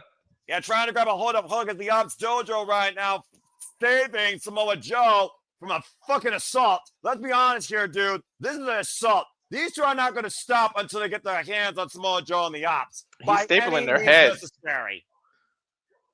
We're struggling right now. Oh, boy. Oh, based on Hook's mouth that he just ran, why is he running then, right? You just said you're the greatest this and the second generation. Why didn't you stand up to these two? Discretion, the better part of battle, I suppose, to survive. Power bombs by both Swerve and Hangman. When did you ever think that you would say that these two would be a tag team? Or at least on the same page? I understood burying the past and all in, but I never thought they would bury it this much to form an alliance. Well, a common enemy. I mean, to your point, Swerve was Samoa Joe's undoing. Uh-oh. Oh, no. I shudder to think what they're about to do with these chains. Are they going to dangle them over the ropes, aren't they? Yeah, I don't think Samoa Joe's a man that fears often, but you might fear this symbol of your future. Oh, my God. They are dangling them. Well, that one guy. An example out of the Ops boys saying this is you very soon. Swerve and Heyman with a personal vendetta for blood against the new AEW Men's World Champion. Swerve's guy is a little too tall for this spot. I can only imagine the brutality that awaits with Hangman Page and Swerve Strickland working together versus going against each other. Bro, we're gonna get a 6-way steel cage match or some crazy shit. I don't even want to imagine what violent tendencies these two have up their sleeve to get the better of the odds. It's gonna be a chain rope match. We don't even know what that is. Well, coming up next, from something that was extremely violent to someone that's the definition of violence, Jon Moxley enters his second Continental Classic, taking on Mascara Dorada in Blue League action. When we come back to AEW Dynamite, Thanksgiving Eve, and the returning continuation of the Continental Classic. Don't go anywhere. As of course, we look back at Full Gear and we hear Jon Moxley's words towards the violent audience. You called it yourself, Walter. You thought that was match of the night. We called it a bloody, violent classic as Jon Moxley tapped out to Kyle O'Reilly again. Dude, I feel bad for Mascara. Mascara is going to be a sacrifice. Jon Moxley's going to he's going to see Kyle's face on his body, man. I feel bad. And of course, Kyle O'Reilly is out right now with injury. Otherwise, he would be part of the Continental Classic. Calling him not real pro wrestler. Tell you now, because Mascara is a sacrificial lamb for Moxley right now. Yeah, Jon Moxley testing Kyle O'Reilly, saying he thought I was a real pro wrestler. Now look at him. The goober is going to the freaking hospital. Where's he at now? I mean, mathematically, you really don't have to worry about until like the third week or so. Then you got to start worrying about points. Yeah, well, again, Jon Moxley was very poignant in his words. The battle continues. No celebrating the open season, man. Because the playoffs are about to start. Hey, Moxley, this is not your company anymore. Well, right literally now, tapped out 5 times or 3 times. Right now, it's time for him to lead by example again. Because let's not forget, Walter, he very well could be a very dangerous asset in the Continental Classic. He was a finalist in the inaugural Continental Classic. It came down to a triple threat. Him, Swerve, and Jay White to punch the ticket to the finals against Eddie Kingston, who Jon Moxley lost to. If Jon Moxley makes his way through this tournament again, he very well might prove his mission statement once more. Not to mention, he will eventually have to take on his own Death Rider, Claudio Castagnoli. I was just going to say, remember, he's going to end up meeting Claudio because of the opposite brackets. And both men are in action tonight. Moxley is going to be pretty interesting when Moxley and Claudio have to face each other. 2023 C2 finalist, Dynamite singles record 73-9-2. Jon Moxley, record-setting 4-time AEW Men's World Champion, entering his second Continental Classic. John! Ooh, look at them scars. About to say, wearing the scars of battle and the fork stab. And also coming out, as I said, Castagnoli will also be in action for the Blue League. He will be taking on freshly squeezed Orange Cassidy, a man he's already beat in singles action previously. And Claudio Castagnoli comes into the Continental Classic, Walter, with the most experience, not only of his block, but of this field. He's been involved in each one of them. Yep. How long before that you think Claudio and Mox end up having to face each other? Honestly, dude, I can see that being the decider if booked correctly. And of course, this man who literally shocked the world with what he could do, Master of the Rose and CMR World Trios, an historic welterweight champion with a record 9-8 in AEW, already been in the ring with Kazuchika Okada and Bandito. And of course, in your eyes, Walter at All Out, entering his first Continental Classic, Mascara Dorada.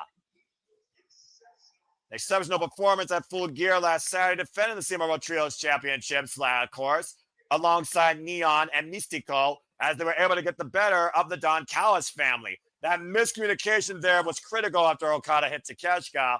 And of course, was it really miscommunication though, Noah? Well, hindsight 2020, brother. I'm just saying. Referee Aubrey Everett for this contest. Let's hear it for Aubrey. Ring the bell, and here we go. Mascara is at such a disadvantage. Do you really think he's at a disadvantage, though? It's not like his confidence has been, rattled and stirred. Let's be honest here, Walter. This is one of the strongest losing runs in Jon Moxley's career. If there's any time to pick Moxley out of the hat, it's now when he's on a 4-tap streak. And of course, Maria Shafir cannot get involved here. She is banned from ringside. That's why Maria Shafir is on the other side of the barricade. This is a one-on-one contest. You will not see Death Riders getting involved here, or they will be banned from AEW indefinitely. Yeah, the only time Death Riders are actually going one-on-one. That is correct. Ooh, nice reversal by Mascara. So what do you think Mascara has to do here against Jon Moxley? Does he need to attack the legs? Does he need to try and ground him to go for a submission game? Or does he need to try and keep it strong-fisted style? What do you think is the strength of Mascara against Jon Moxley here? First number one encounter, might I add. I know Mascara loves the high fly, use the ropes and everything, but you need to do a ground and submission game. You've literally just seen that this man has a hurt ankle. He tapped out 4 different times.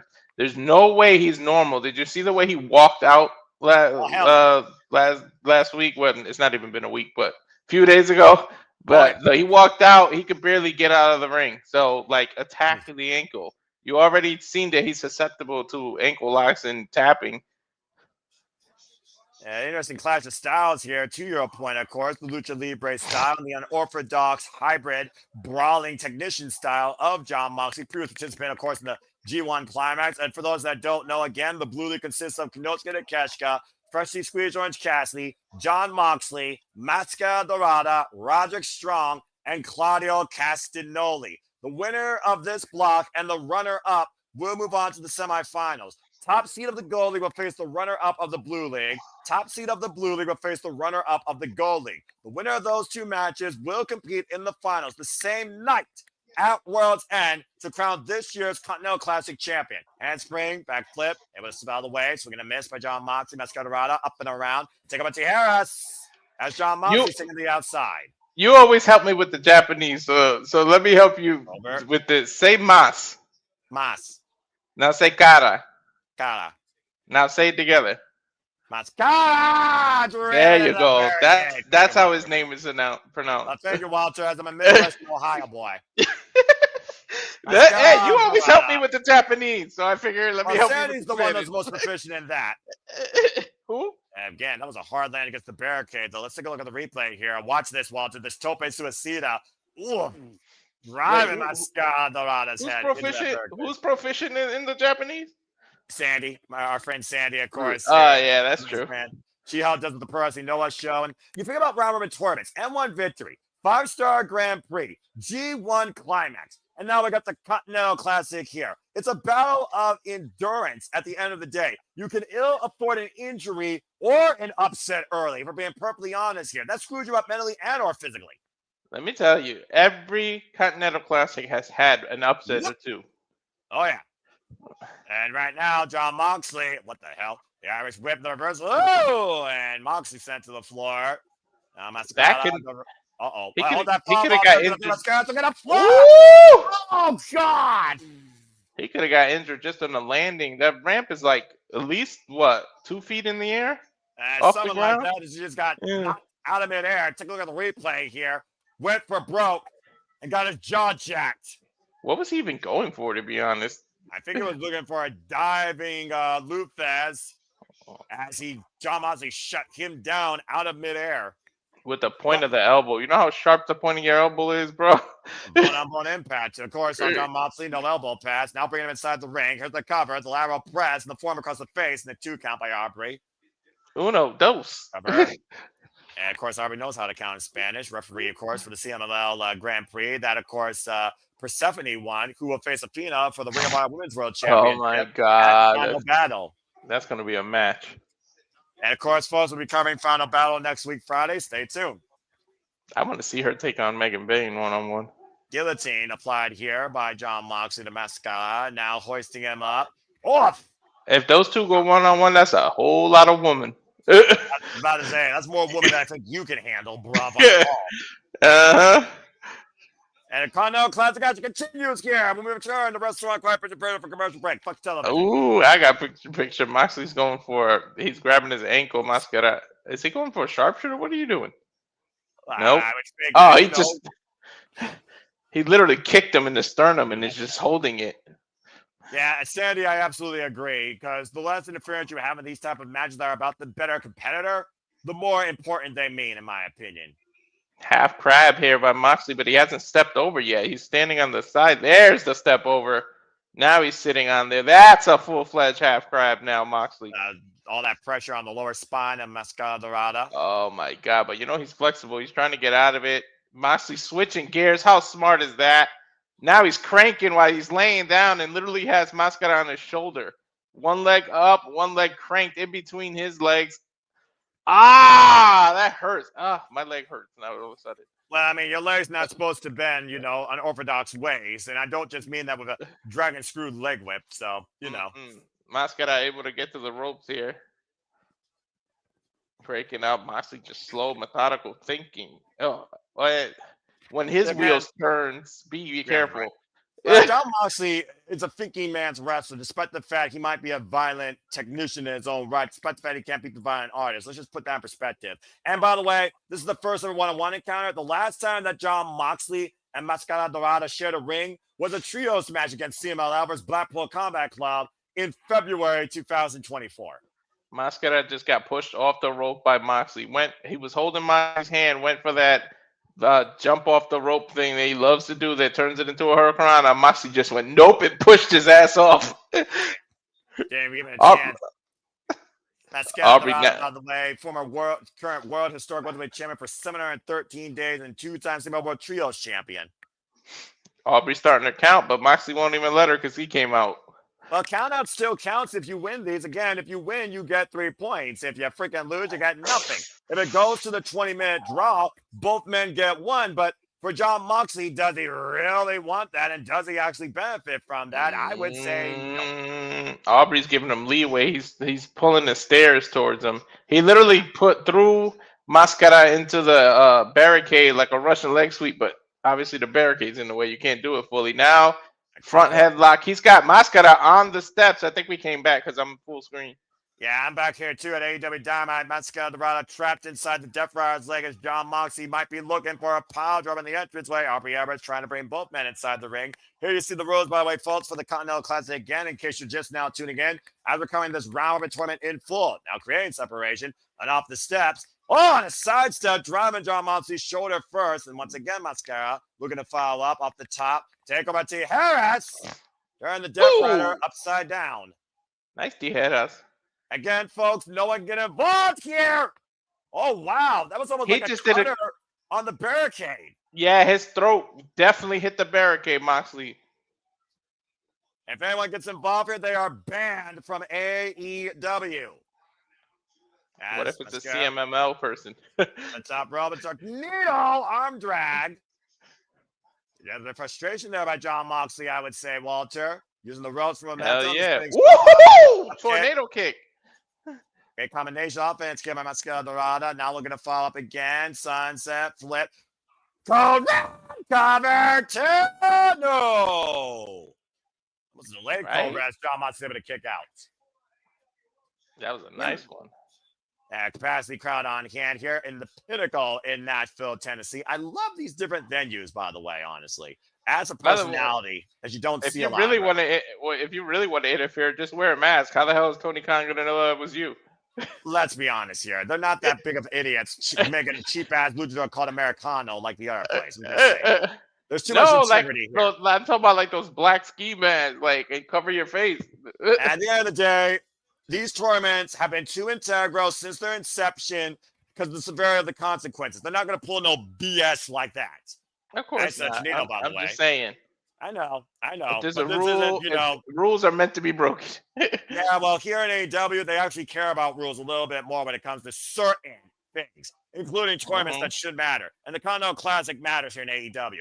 Oh, Ace Crusher! Out of nowhere! And again, Okada is Mr. Tournament. I don't care what nobody says. Don't argue. Don't at me. And he just lost his first match. Exactly. Still the kind of night. Orange Cassidy takes on Claudio Castagnoli as both Death Riders are in the same block for Claudio and Moxley, who will inevitably meet each other. And Moxley not just driving his fists, those knuckles, into the forehead of Mascara Dorada. And Dorada, though, able to slip out. Now Oh, got what is Jon this? Moxley up in the chair position. Oh, Oh! that's unique. Down with that net breaker by both arms. The cross arm, the cover, and 2 counts. Oh, Moxley, you gave your arm to him, though.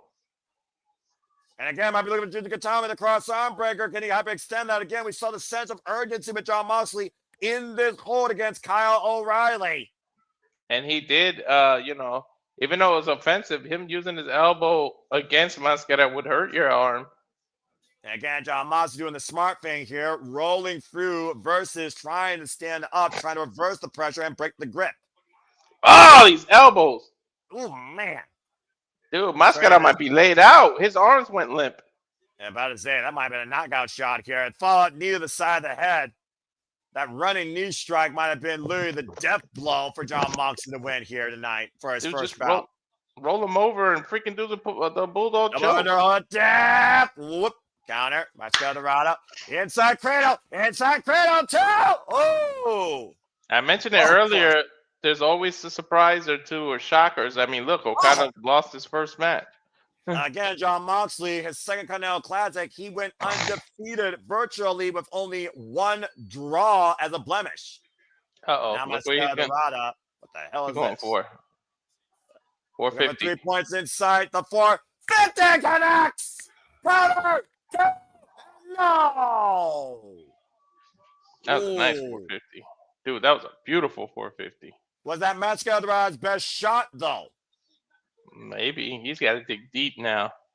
Again, there are no depth riders. There is no outside interference. There is no one involved in this tournament to come to Jon Moxley's aid. He has to do it by himself. I think Moxley's going to some different place. Oh, he might have to. Again, Rotno with another kick. Dorada dropping the Death Rider. Dude, that's the second time he's hit that tornado kick. That thing is lethal. And now Jon Moxley once again in the drop zone. Mascara Dorada. And the shooting star in the knees. Ooh, nice shooting star. And look at the transition into a rear naked choke. Modified. Mm-hmm. That's a Darce choke. That's a wrestler's choke. That Dorada's in a world of trouble right now. Dude, it's over, dude. That's a Darce choke. Brock Lesnar won in the UFC with that. His arms are going limp, Noah. That's it, man. You're right. He put him to sleep in a new modified submission hold. Jon Moxley with his first 3 points. That's a reverse Darce choke. I hope they call it the right thing. That's a hell of a modified addition to Jon Moxley's arsenal. As there you see the bracket, Walter. Mascara Dorada, butt kiss. Jon Moxley, his first 3 points in this year's Continental Classic for the Blue League. And you see Marina Shafir right now as the match is over, going to the aftermath aid of her Death Rider cohort. Of course, Marina Shafir needs to worry about what's ahead for her and Megan Bain still to come later on. I imagine either this week or next week, but Jon Moxley prevails in his opening bout. Did you see Moxley look like he went to another place and like switched gears before he did that? Oh, wait a minute. Hello. Oh my God. Damn, Walter? you look good, Tony. Timeless Tony Storm. Never mind, King. I knew King was still here. Timeless. And Mr. Akawa, of course, will take on Mega Bain Marina Shafir. Jon Moxley right now trying to separate the two. I call her flawless. Fuck Timeless. Damn. The Timeless Love Bombs here looking to give us an announcement, I think, Walter. Yep, or make some kind of sexual reference. Oh, God. Probably both. Come on! Lingerie lesbian!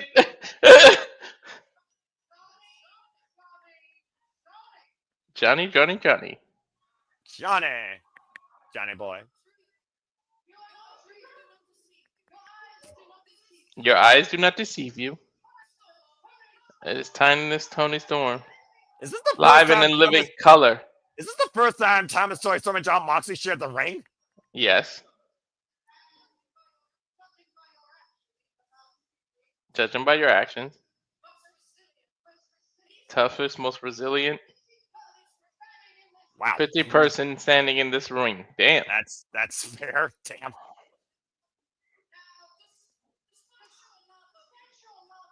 Despite your rather Oh, brother. Why is she addressing Johnny?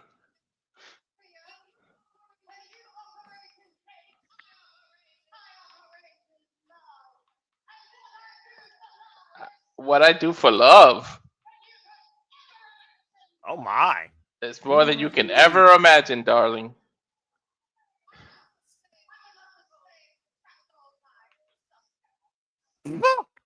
Just us gals. Jesus. But I have a message for you, darling. My lover and I My lover, God. What? would decide the stipulation. Oh, no. Oh, no. I don't fight. Kamala, lingerie, lesbian, Shut the fuck up, Walter. brutal enough to exact revenge, and yes, entertaining in the brightest of stars. I have stayed awake 4 nights straight to come up with a match. Please, Tony, tell me you saw my tweet.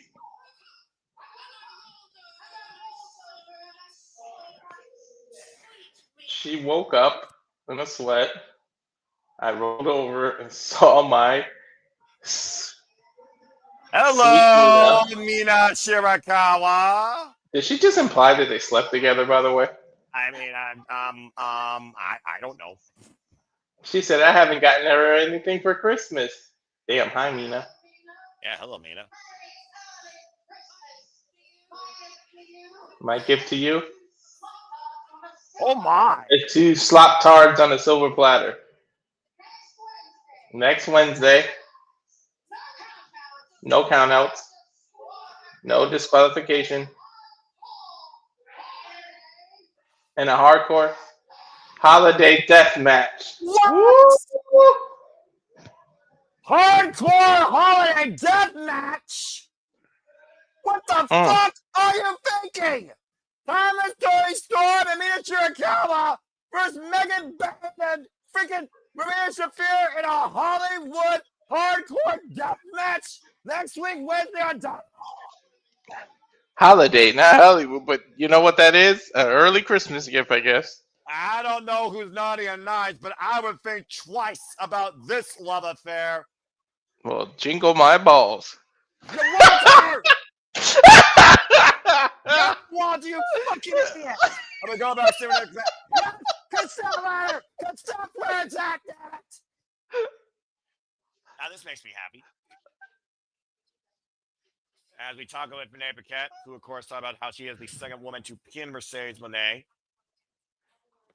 See what's next. And when lucky to any woman in this business, what is next for Chris Statlander? You tell what you've done with look at people's faces.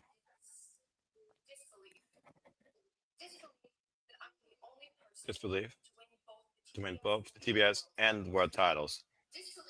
Disbelief that I'm the only person to beat Tony Storm and Mercedes Moné. I don't disbelieve you. I need to believe it. Damn, that title looked good on her. You're fucking right, it does. The rightful woman in this division finally holds it. Our free options. Either turn and taste the past, or stay put in the present, or we head off into the future. Why is she using Renee's face like that? Renee can't keep a straight face. Come with me. I know, Chris Statlander, I'm all aboard this ride. And strap me in for this ride as you are the AEW Women's World Champions. We'll go to commercial break. Fuck television. Okay, first off, can someone get Walter some freaking ice here and some sensibility training? What the fuck is wrong with you, dude? What the fuck am I with? It was funny. It's holiday.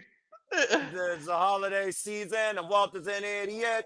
That being said, for those that are trying to actually figure out what the fuck's happening, timeless Tony Storm and Mina Shirakawa have decided to take on Megan Berry Shafir in a holiday Hollywood match. And the winner of that match will go to the finals to take on the Bandits of Wrath, Willow Nightingale and Harley Cameron to crown the inaugural AEW Women's Tag Team Champions. And Mina, by the way. Hello, Mina. Holiday hardcore death match. Holiday hardcore death match. Why do those 3 words sound like just wrong? Why do they sound wrong and yet so right? Because it's Tony. That's why it sounds wrong. I guess that's true. I mean, Tony Storm's not wrapped straight in the head. I think we all can agree to that. The fact that she said that with John Moxley and Rhea Shafir in front of her alone in that ring, I'm strangely intrigued by this match to stay as sensible as possible in my integrity as a play-by-play commentator who loves this company for its wrestling. Okay. Only John Moxley is the one that can leave Maria Shafir restrained for 15 seconds. Jesus. Well, there you go. Also, Chris Statlander, what does the future hold for the AEW Women's World Champion? Chris Statlander, that with wins over Thomas Storm and Mercedes Moné. Walter, what do you think? I should talk about look at the past, stay in the present, or soar towards the future. What do you think could be next for Chris Statlander? I have no idea. But out of those options, it's look to the future, man. Give us something different. Give us something good. I don't know who it is, but she's got to earn it. Tell you that much. It isn't going to be gifted. Yeah, about to say, I can't wait to see what the future leads to for the champion. This champion, the only women's champion right now that matters to me in this wrestling business. Although I will give credit in a spoiler to say, well, actually, no, I won't, because stay tuned, folks, because for those that don't know, there will be a retro watch along for NXT. Gold Rush Week 2 some point with Walter Cruz and JJ Williams. They'll figure that out later. I know the result of one match only. NXT! I only know the result of one match because I got a notification about it. Other than that, I stay offline, but I know the result of one match. Well, don't spoil it for those that actually do avoid social media, because I do care about those that want to actually hear you guys cover that. As we continue forward in Continental Classic action, it is time for Darby Allin versus Kevin Knight in the Continental Classic Tournament. This will be interesting. Yo, these two. This is going to be interesting. Yeah, I'm about to say, it's the first time ever one-on-one matchup. Darby Allin entering his second Continental Classic, and Kevin Knight entering his first Continental Classic. Jesus Christ. I'm about to say, I don't know where they are next week, Sandy. I worry about this, and I'm... It's not a Hollywood. They just said holiday hardcore. Oh, holiday hardcore, whatever. Yeah. And of course, Darby Allin as resilient, relentless as they come. Oh my gosh, holiday hardcore deathmatch. Do you want to catch Darby after the week he's had? Oh my God, Kevin, you better take advantage. I love that idea, Sandy. I love that. Well, get ready to soar, get ready to fly, put your seats in that right position, because here comes the Jet, Kevin Knight, one half of Jet Speed. Kevin Knight, of course, who previously was involved in the Best of Super Juniors earlier this year with victories over the likes of Nick Wayne. And, of course, we saw him also involved in the Owen Hart Foundation tournament, Walter, against Will Ospreay. A losing effort, but nonetheless, still, this man's been impressing us since being part of AEW and transcending to the mainstream. He definitely got to take flight in order to get these 3 points. And Darby is not 100. Well, when the hell is he ever 100%? But you know what I mean. All I'm gonna say is this: Darby Allin had a huge win in last year's Continental Classic against Will Ospreay. Don't count Darby Allin out. If it wasn't for Ricochet, Darby Allin would have possibly been in the semifinals. And for once, we're not dealing with Death Riders, because again, this is a one-on-one contest. No one else getting involved. The only thing that matters here is 3 points and 20-minute time limit. Referee for this contest, Paul Turner. Stiff con able to tie up here in the early going. And you think about both these men. We talk about the agility of Kevin Knight. What do you think the strength of Darby Allin in this match? He can get crazier than Kevin Knight. That's about it. But I mean, his strengths are kind of taken away because there's rules in this match. I wouldn't be shocked, if I'm 100% being honest with you, if this is the match that gets the draw. Well, I mean, again, we also know Darby Allin's not 100% after what happened to him at Full Gear, let alone prior to that. Then you see the heavily bandaged right arm after being thrown to Inferno by the bastard Pac. And speaking of which, Hammer arm ringer takeovers here. Both men jogging for position, inside leg trip. And Darby Allin grounding Kevin Knight. And we saw a lot of the technical side of Darby Allin in his match against Pac at Full Gear, to your point. That might be what gives him the advantage because he's been a lot of mat and submission wrestling lately, and that definitely counters a high flyer like Kevin. Whoa! And of course, again, the Continental Classic continues tomorrow night on AEW Collision. Thanksgiving, folks. And of course, you see for Blue League Walter, Konosuke Takeshita will take on Roderick Strong tomorrow night. Roderick Strong in his first Continental Classic along with Konosuke. Yeah, that's both men's first Continental Classic. It's also Pockets People Mike Bailey's first Continental Classic. 2 first-time ever matchups and 4 first-time ever participants. And again, Darby Allin right now escaping the legs of Kevin Knight. Whoop! Went for the headlock. Slip. Nice agility there right now. Kevin Knight, Darby Allin able to scout it though. Darby Allin, waist lock, look for the O'Connor rope. Kevin Knight holding onto the ropes. Whoa, the boot turns Darby sideways. Rebound up the second. Spring and monkey flip. Oh my! That's the blow on the knee. That rope immediately crashed into that leg, and Darby Allin is hobbling. That was when is he not hobbling, landing. To be fair, Noah? Yeah, but that was a very awkward landing, though, Walter. You saw the way his leg crashed into that rope and how he fell to the floor. I mean, he's wobbling hard, though. Shit. Again, those steel cables tuned to the max.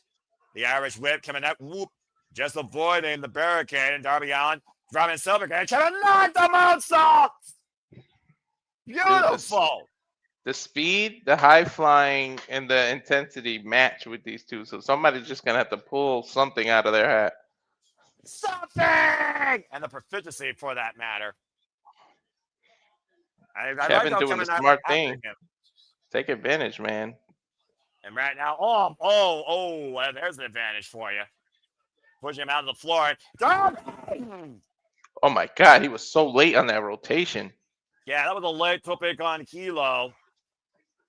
And again, there's a messy placement there. He landed awkwardly on that leg that crashed in those ropes. I think he's going for the coffin drop. No, and what the fuck? Leaps to the top. Avalanche backdrop suplex by Kevin Knight. Is this dude half cat? Kevin Knight, Darby Allin, first time ever continues here in the Continental Classic Gold League. After this, picture-in-picture, fuck television.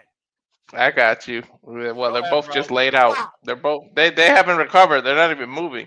I don't expect them to. Freaking Kevin Knight with higher hops than Sheldon Benjamin, if that's possible. I'm telling you, dude. Ridiculous. He has cat in his DNA. I thought it was in the shoes. Jesus. Yeah.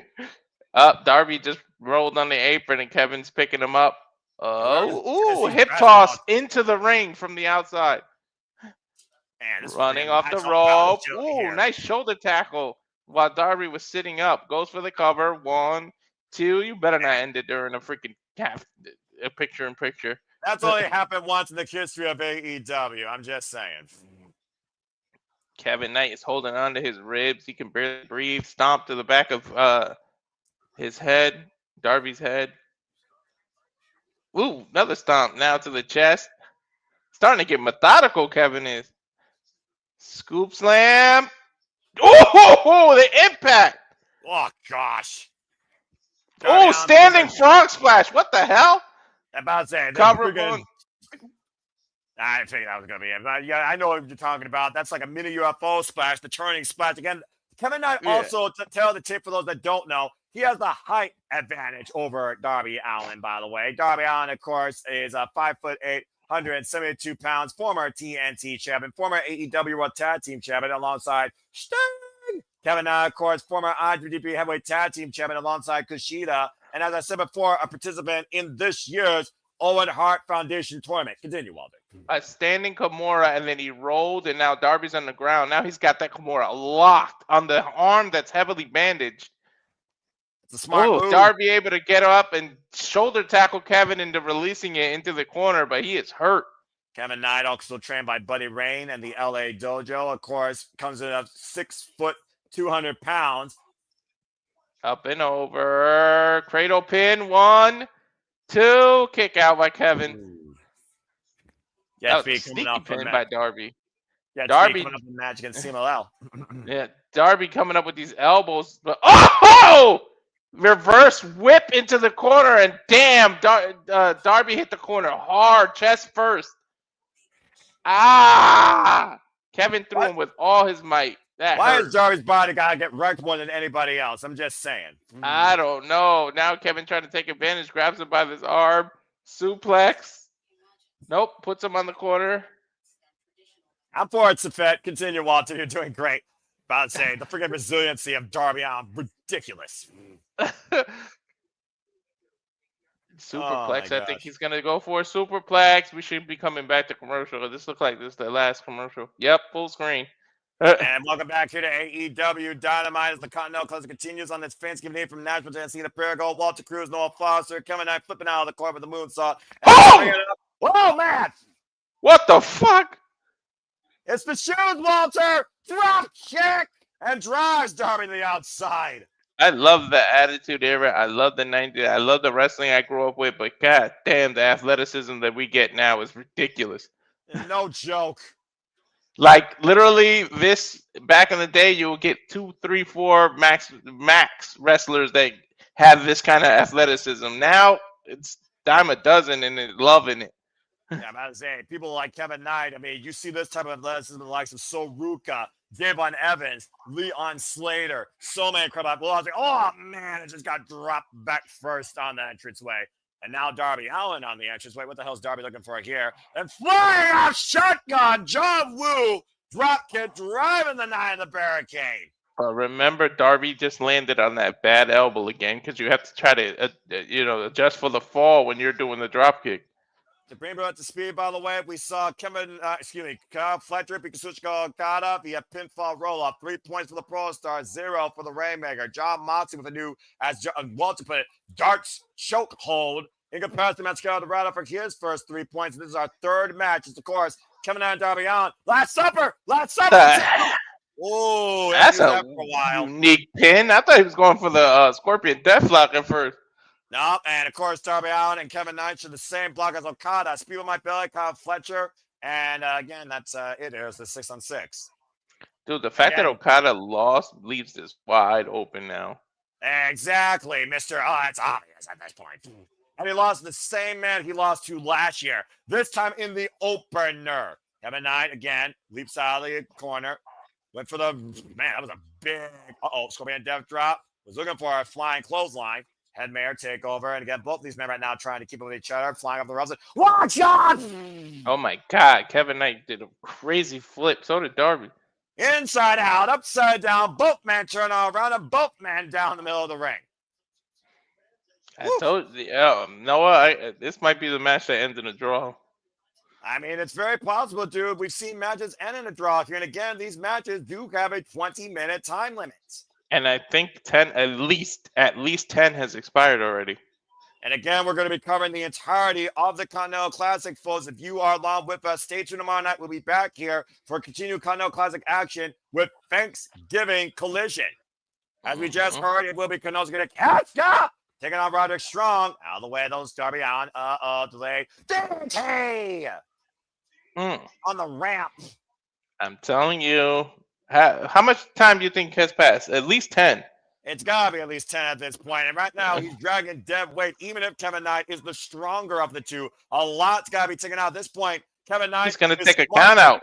It's smart to take the count out here. Just get the points. Yeah, but remember, the ramp leads right to the ring. If Darby can just roll, he's roll right in. There's no gap between the ramp and the rope. I mean, it's not a coward's way at all, though, to take a count out in this tournament, honestly. I think it's smart for a person to do that, especially in the opening. No, 3 points is 3 points. Damn how you get it. Oh, shit! Soaring over the top of a flying clothesline. I was trying to say 3 points is 3 points regardless, but shit. Kevin Knight, the Jet, takes flight. Look at that. Bro, did you see the Darby whiplash on his neck? I did. Went for the elbow splash. Darby Allin able to escape it, though. And now hooking up Kevin Knight. No! This is a good back and forth match. It's been a great match. as we expect in the Continental Classic. I think Darby Allin's lip is busted. What is it busted on Darby Allin's the better question. We Right. called him before a walking cadaver sometimes. Surprised he hasn't been put in the AMC for Walking Dead. I think he's going for a coffin drop because he's climbing face forward. Good, Kevin Knight able to scout that though. Good call, Walter. Sees out the legs. Now hung with the tree of whoa. What's Kevin Knight looking for here? No. Kevin, coast to coast. No I way. bet you he's going for No a coast to coast. No way. Oh, He's positioning for it. From east to west, the Jet soars coast to coast. And the Kevin Knight takes flight, sticks the landing. And then throws him. Down, and he He's might gonna be go for looking for that twisting UFO splash. Got it. Kevin Knight, Kevin, 3 points for the Jets. Whoa, that's 2 shockers. Okada won his first. I didn't expect Kevin to beat Darby. You kidding me? In his first match, in his first Continental Classic, the Jet takes flights and soars high to 3 points tonight in his starting run for the Gold League. What a win and what a match. I don't think I'm exaggerating when I say this. That's his biggest win of his career. No doubt. He's just been a former TNT champion. An incredible match. And again, attacking the rib cage. There was no way Darby Allin was going to kick out of that. Look at the shock in Kevin Knight's face. Didn't I tell you there's some shockers, man? There you see it right there. Kyle Fletcher, Kevin Knight lead the Gold League now, both with 3 points, winning their opening bouts, while Okada and Darby sit at 0. I would never think Okada would have to come from behind. I'm about to say, who's going to be the biggest comeback king of this Continental Classic? That was so darn good. Are they going to show? Yeah, you got to show respect for that. Again, that was a pure contest. Incredible agility by both, and mad respect between Kevin Knight and Darby. I don't think Darby knows where the hell he is, brother. Do you think Darby knows where he is? What? Do you even think Darby knows where he is right now? Well, I'm pretty sure he realizes he just lost the Continental Classic opening bout against Kevin Knight because I'm pretty sure he knows he's in AEW. AEW that's giving him freedom more than anywhere else. Congratulations again to the Jet. And speaking of congratulations, from Kyle O'Reilly and John Moxley to Chris Statler and Mercedes Moné to FTR winning the AEW Tag Team Championships for the 3rd time, Walter. Yes, and you know what? In the Continental Classic is unique that while it does hurt a loss, it doesn't completely hinder you one loss. So you can recover and catch points up.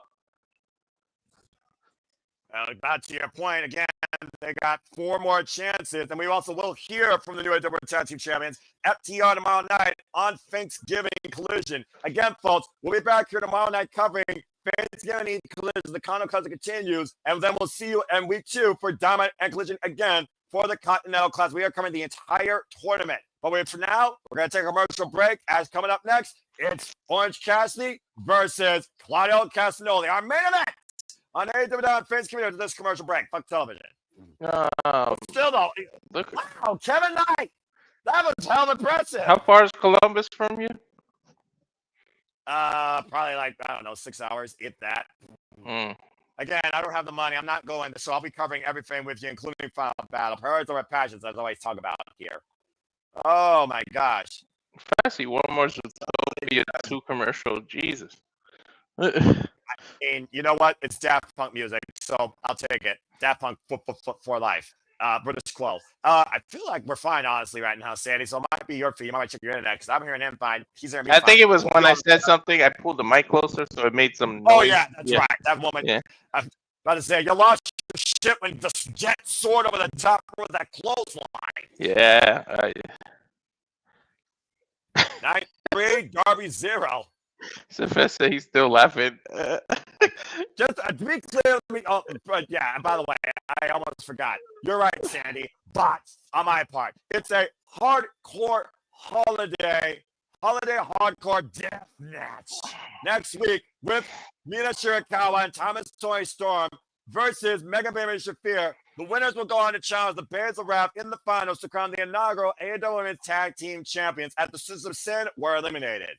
I did not expect this to be my finals. I'll be straight up with you if that's the case. I'm not gonna lie, me either. Hey, well, you know, AEW wasn't that damn predictable. Ain't that some crazy shit, folks? I think it's gonna be Megan Bain. I mean, Megan Bain, the hardest working woman this year, is also working in Stardom and the Godstorm tag alongside Hanako as the Mega Skyscraper. So, for all we know, Megan Bain might be a tag champion in 2 companies. I don't know. I think it might be Shafir and Bain to make it to the finals against Willow. I would love if Willow and Harley can pull it off, though. I just want a fun first team. You know what I mean?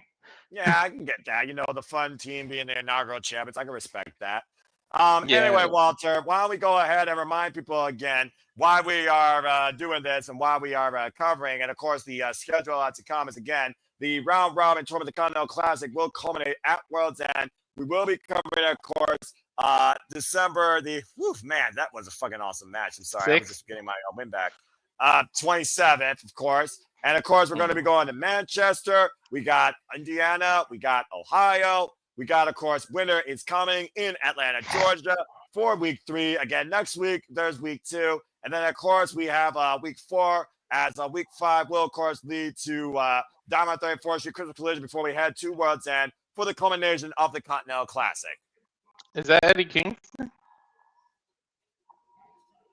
I hear Eddie Kingston. Just responding. Not talking about. Don't want to talk about. I'm just. Joe, I heard you mention my name. That's cool, dog. Listen.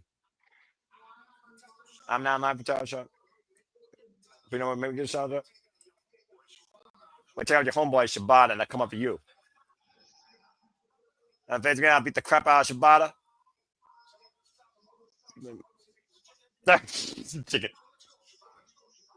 So let's go. Me and you, Shibata. Let's go. Eddie Kingston, Mr. No Nonsense, always looking for a fight. And it looks like Fate's going to collision. It will be Eddie Kingston and Katsura Shibata. For some reason, my Max thing is not showing me what's actually on the screen. It's just showing the. We'll be right back. Eddie Kingston versus Shibata. But that's not part of the tournament. That's just what the hell is the point of that match? Eddie Kingston's wanting to get back at Samoa Joe, so he wants to take out so I hear a Death Rider, so Claudio's coming out. It's meta time on Dynamite! Oh, boy. Ooh, Claudio gets the main event. I like that. I'm about to say, Claudio Castagnoli, the emissary of violence, and we were talking about the Death Riders taking a different route to success. There you see Claudio. Is that a black eye? And Garcia. Notice that John Montemayor and Shafir were not there. Does he have a black eye, or that was the camera angle? I'm not sure, but we did see him, of course, involved in the Casino Gauntlet this past Saturday at Full Gear. I'm pretty sure that was the camera, though, because it's very rare to see any sort of weakness, blemish, or wound on Claudio Castagnoli. I think it was the shadow, of the stairs. It was the angle of the camera. It was the shadow. With 103 singles wins, by the way, in his AEW record. Can you imagine, though, if Claudio Castagnoli loses tonight and John Moxley got the win? What does that do for Claudio's mindset? What's it been, 2 or 3 years that he debuted? Forbidden Door 2023, I believe, bruv. He's been part of AEW, I believe, since literally the inaugural Forbidden Door. Damn, and of course, Claudio Castagnoli. That many victories? Sheesh. And of course, Claudio Castagnoli and Orange Cassidy, no strangers to each other. These two once fought over the AEW International Championship. Pound for pound, the strongest man. And no doubt about that. And of course, Claudio Castagnoli, like I said, part of the Blue League, alongside freshly squeezed Orange Cassidy in his first Continental Classic. Someone who can care less from wherever and whenever. Whatever. This freaking Titantron still cracks me up with the fact that it's just not clear. And that's about brand new glasses on Saturday, too. Freshly squeezed. Freshly squeezed. Orange Cassidy. I think Claudio's about to squeeze. Where's my mind? Where's my mind? Where's my mind? Why does Claudio look distracted? His mind looks somewhere else. I do think, again, since Saturday, there has been some heavy thinking since, of course, what occurred with John Moxley and Kyle O'Reilly. You saw that segment. You saw the stoic look on Claudio. Don't you think at this point, with the fact that John Moxley is no longer AEW Men's World Champion and has lost blood and guts and full gear, that not at least one of the Death Riders is calling his leadership into question? That would. Anyway, Claudio Castagnoli and Orange Cassidy are Dynamite Thanksgiving Eve main event. Bell rings running by immediate roll up the crucifix. Whoa, schoolboy, excuse me. Trying to end it early. That's a smart strategy. Convert to with a backslide. Referee Stephon Smith for this contest. This is when Orange Cassidy knew he fucked up. Yeah, about to say when he got grabbed. Now off the ropes. And of course, this match was made during the show officially, folks. In case you're wondering why I don't have a graphic, because sometimes they like surprise you a little bit more than expected. And looking for the nope, no GRS takeover. Oh, wait a minute, it's our cradle. It's our cradle. Small package too. Ooh, very close there. Cassidy's being smart because all it takes is 3 seconds, and he's done shocked him like 3 or 4 times with these covers. And Tilt the World backbreaker, by the way. And of course, we know why. Hook better have. I think he wants to get payback on Hook eventually too. Yeah, Orange Cassidy does have a banger theme. Again, fuck Death Rebel. Orange Cassidy. There's a few people in AEW that actually have banger themes. For being perfectly honest here. Of course, I would like the Death Riders theme if I didn't hear it so damn much. Right? Come. And right now, Castagnoli has Orange Cassidy up on the shoulders. Oh, drove him. Death by driver style of burning hammer into the turnbuckles. That was nasty. This might be the commercial break setup. Kyle Castagnoli, of course, who's been involved in all 3 Continental Classics now. Running European uppercut. And of course, he was eliminated from last year's Continental Classic thanks to Commander, who pinned him. Looking for the neutralizer. Orange Cassidy out of the back door, grabs the boot. Oh, the kicks! The most lethal kicks of professional wrestling. I'm about to say the mindset, the mind games of Orange Cassidy, Walter. Whoa! That kick was lethal. I'm about to say that was a realistic super kick. Claudio staggered for the time being. Now Orange off the ropes, swinging a miss. Up and around. Castagnoli catching Orange Cassidy. Tilt the world. Arm drag. Ooh, the height that he got on that. And Orange Cassidy looking to fall up again off the ropes. And a tope suicida drives Claudio to the barricade. Wow, God, it rebound a lariat. Again, the tournament will continue tomorrow night, folks, and we will cover it here. AEW Collision Thanksgiving. Stay tuned as we keep you up with the entire Continental Classic. This is a commercial right here, I think. As you see, Kenosi the Kachka will go one-on-one with Roderick Strong. Both men will be involved for the first time ever in this tournament. Hard Irish whip into the barricade. No commercial yet, though, Walter. And also the Bastard Pot will take on Speedball Mike Bailey. Running uppercut as all 4 men of the Continental Classic for the first time ever. Also, Thekla goes one-on-one with Ty Mello, adding proverbial salt to the wound, of course, injecting her toxicity. It's also been official that the Kings will go one-on-one with Katsuyori Shibata. Interesting. Grabs the bar rope, breaks the count, and now Claudio squaring up Orange Cassidy for a running. Whoa! Nice sidestep by Orange. Dude, Orange would have got killed if he hit that. Yeah, no doubt. Tilt the world, DDT denied the strength of Claudio. Uh-oh. Ah! God! Well, that would kill him. Shit. Giant swing, pendulum style, into the LED barricade. TikTok that. It's Orange Cassidy bruised beyond measure. Stay tuned. Restaurant Quiet Picture in Picture. Fuck television. Oh my God, that swing. That Claudio slowly rolling Cassidy underneath the bottom rope. Gets up on the apron. I'm not surprised by this, honestly, if I'm being honest with you, though. But still, damn. Yeah, damn indeed. Claudio climbing in now. Golly. He still hasn't even done anything. He's just taking his time messing with Cassidy. I mean, at this point, I do think that Claudio Castagnoli finds, Orange Cassidy a joke. And, of course, this is their second ever one-on-one encounter, I believe. The first one was for the AEW National Championship. And, of course, Orange Cassidy won the night against Claudio. And that was back in 2023. The last time these men shared the ring, of course, Claudio Castagnoli and John Moxley, Death Riders tagged up. And, of course, beat Orange Cassidy and Roderick Strong on Dynamite. And that was literally 2 weeks ago. Scoop slam by Claudio. While he was I sitting, he raised his hands like he was going to put it in the pocket, and Yeah. Claudio just did a sternum kick, like right to the sternum, and just laid Cassidy out. That was crazy. Actually, I take that back. The third singles encounter. I forgot the Blood and Guts Advantage match was 1-on-1, and Claudio won that night with the Swiss Stuff uppercut against Orange Cassidy. So they are 1-1 against each other. Cassidy raising his hands again. I think he's threatening to put it in his pocket. It just Claudio won't let him. Nah, y'all Suplex. not.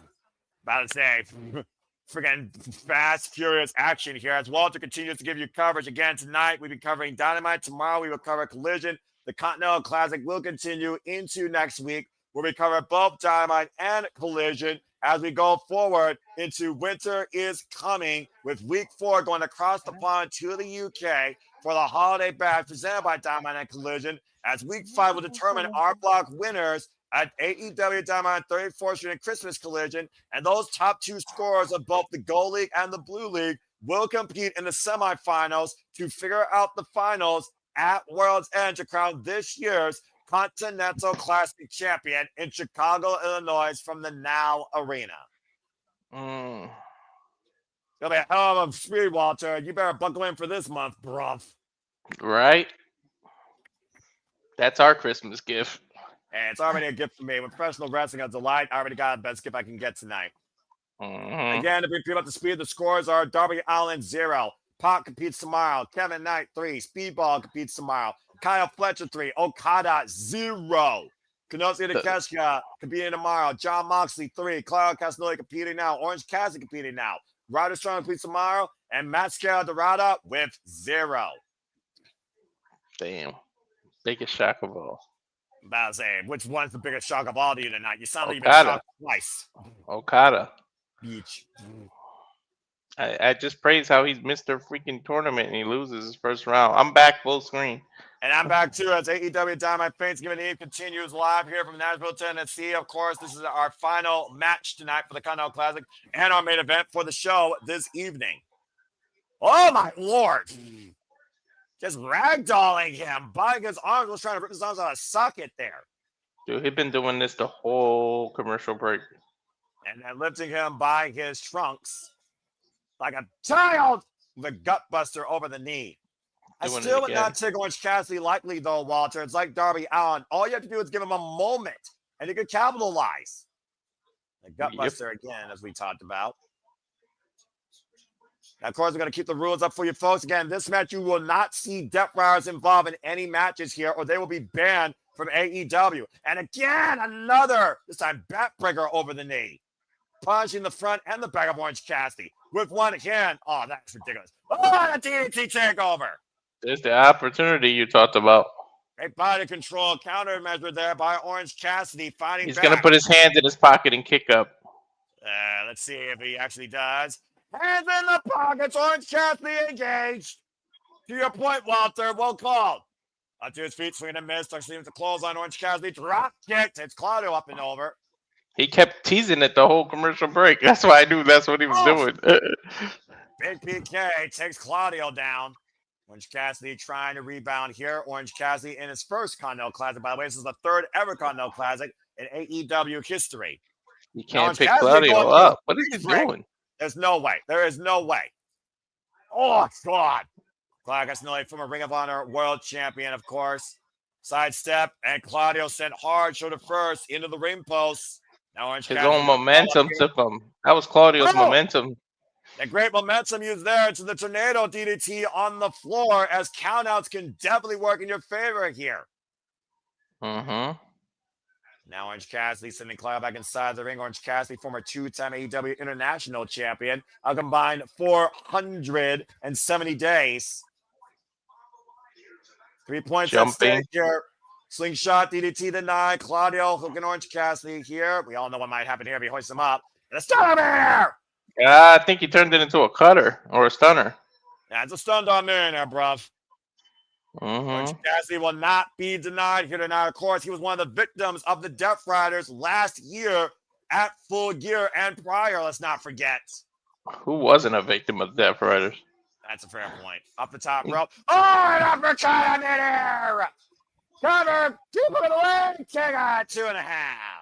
An uppercut of the orange variety, or the European variety, I meant. Jesus, I thought he knocked that boy out cold. I thought so too.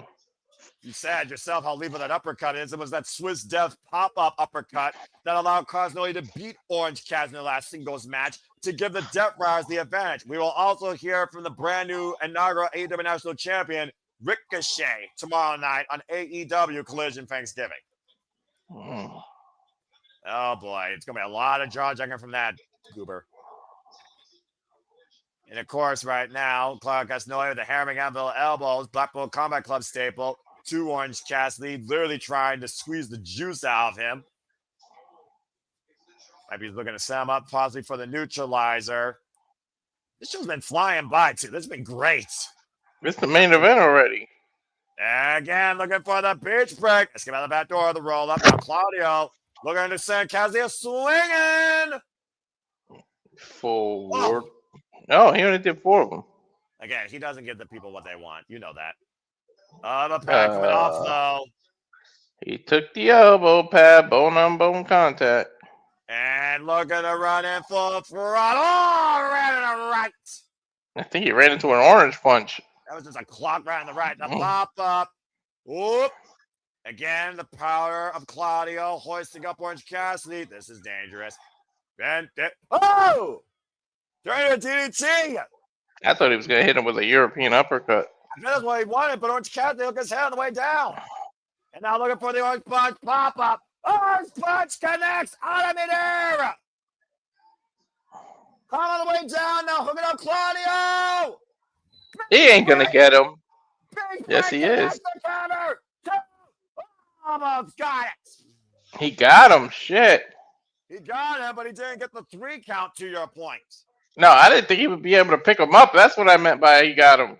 Well, the only reason I can think he did is because Orange Cassidy Castagnoli was out on his feet, following that orange punch to the Chrome Dome, and he rebounded off the ropes. He used Claudio's momentum against him, but it still wasn't enough. And again, you see him struggling for the beach break, but he did hook Claudio for it and connected, but it wasn't enough for the 3 points. Now Orange Cassidy with the elbow pad off. Might be looking to deliver an orange punch with extra pulp. See what connects here first. You know John Moxley's watching this. You know local collaboration's watching this. Swing and a miss. And Claudio. What? Just ran for Orange Cassidy with that clothesline. I think he's going for a neutralizer. Orange Cassidy on the shoulders again. The roll through. Trap the legs, cover. And again, kick out by Claudio. And a pop-up. Switch. Step. Uppercut. Cover. Claudio with the win. Claudio got it. A hard-earned win. Once again, knocking Orange Cassidy out cold. Swiss Death uppercut. Moxley and Claudio now have 3 points. So far, tip for tap. Both Death Riders leading the Blue League with a perfect score of 3 each. I can't wait till the end of it. You know, eventually, within the next 2 weeks, they're going to have to touch each other, Noah. You were saying?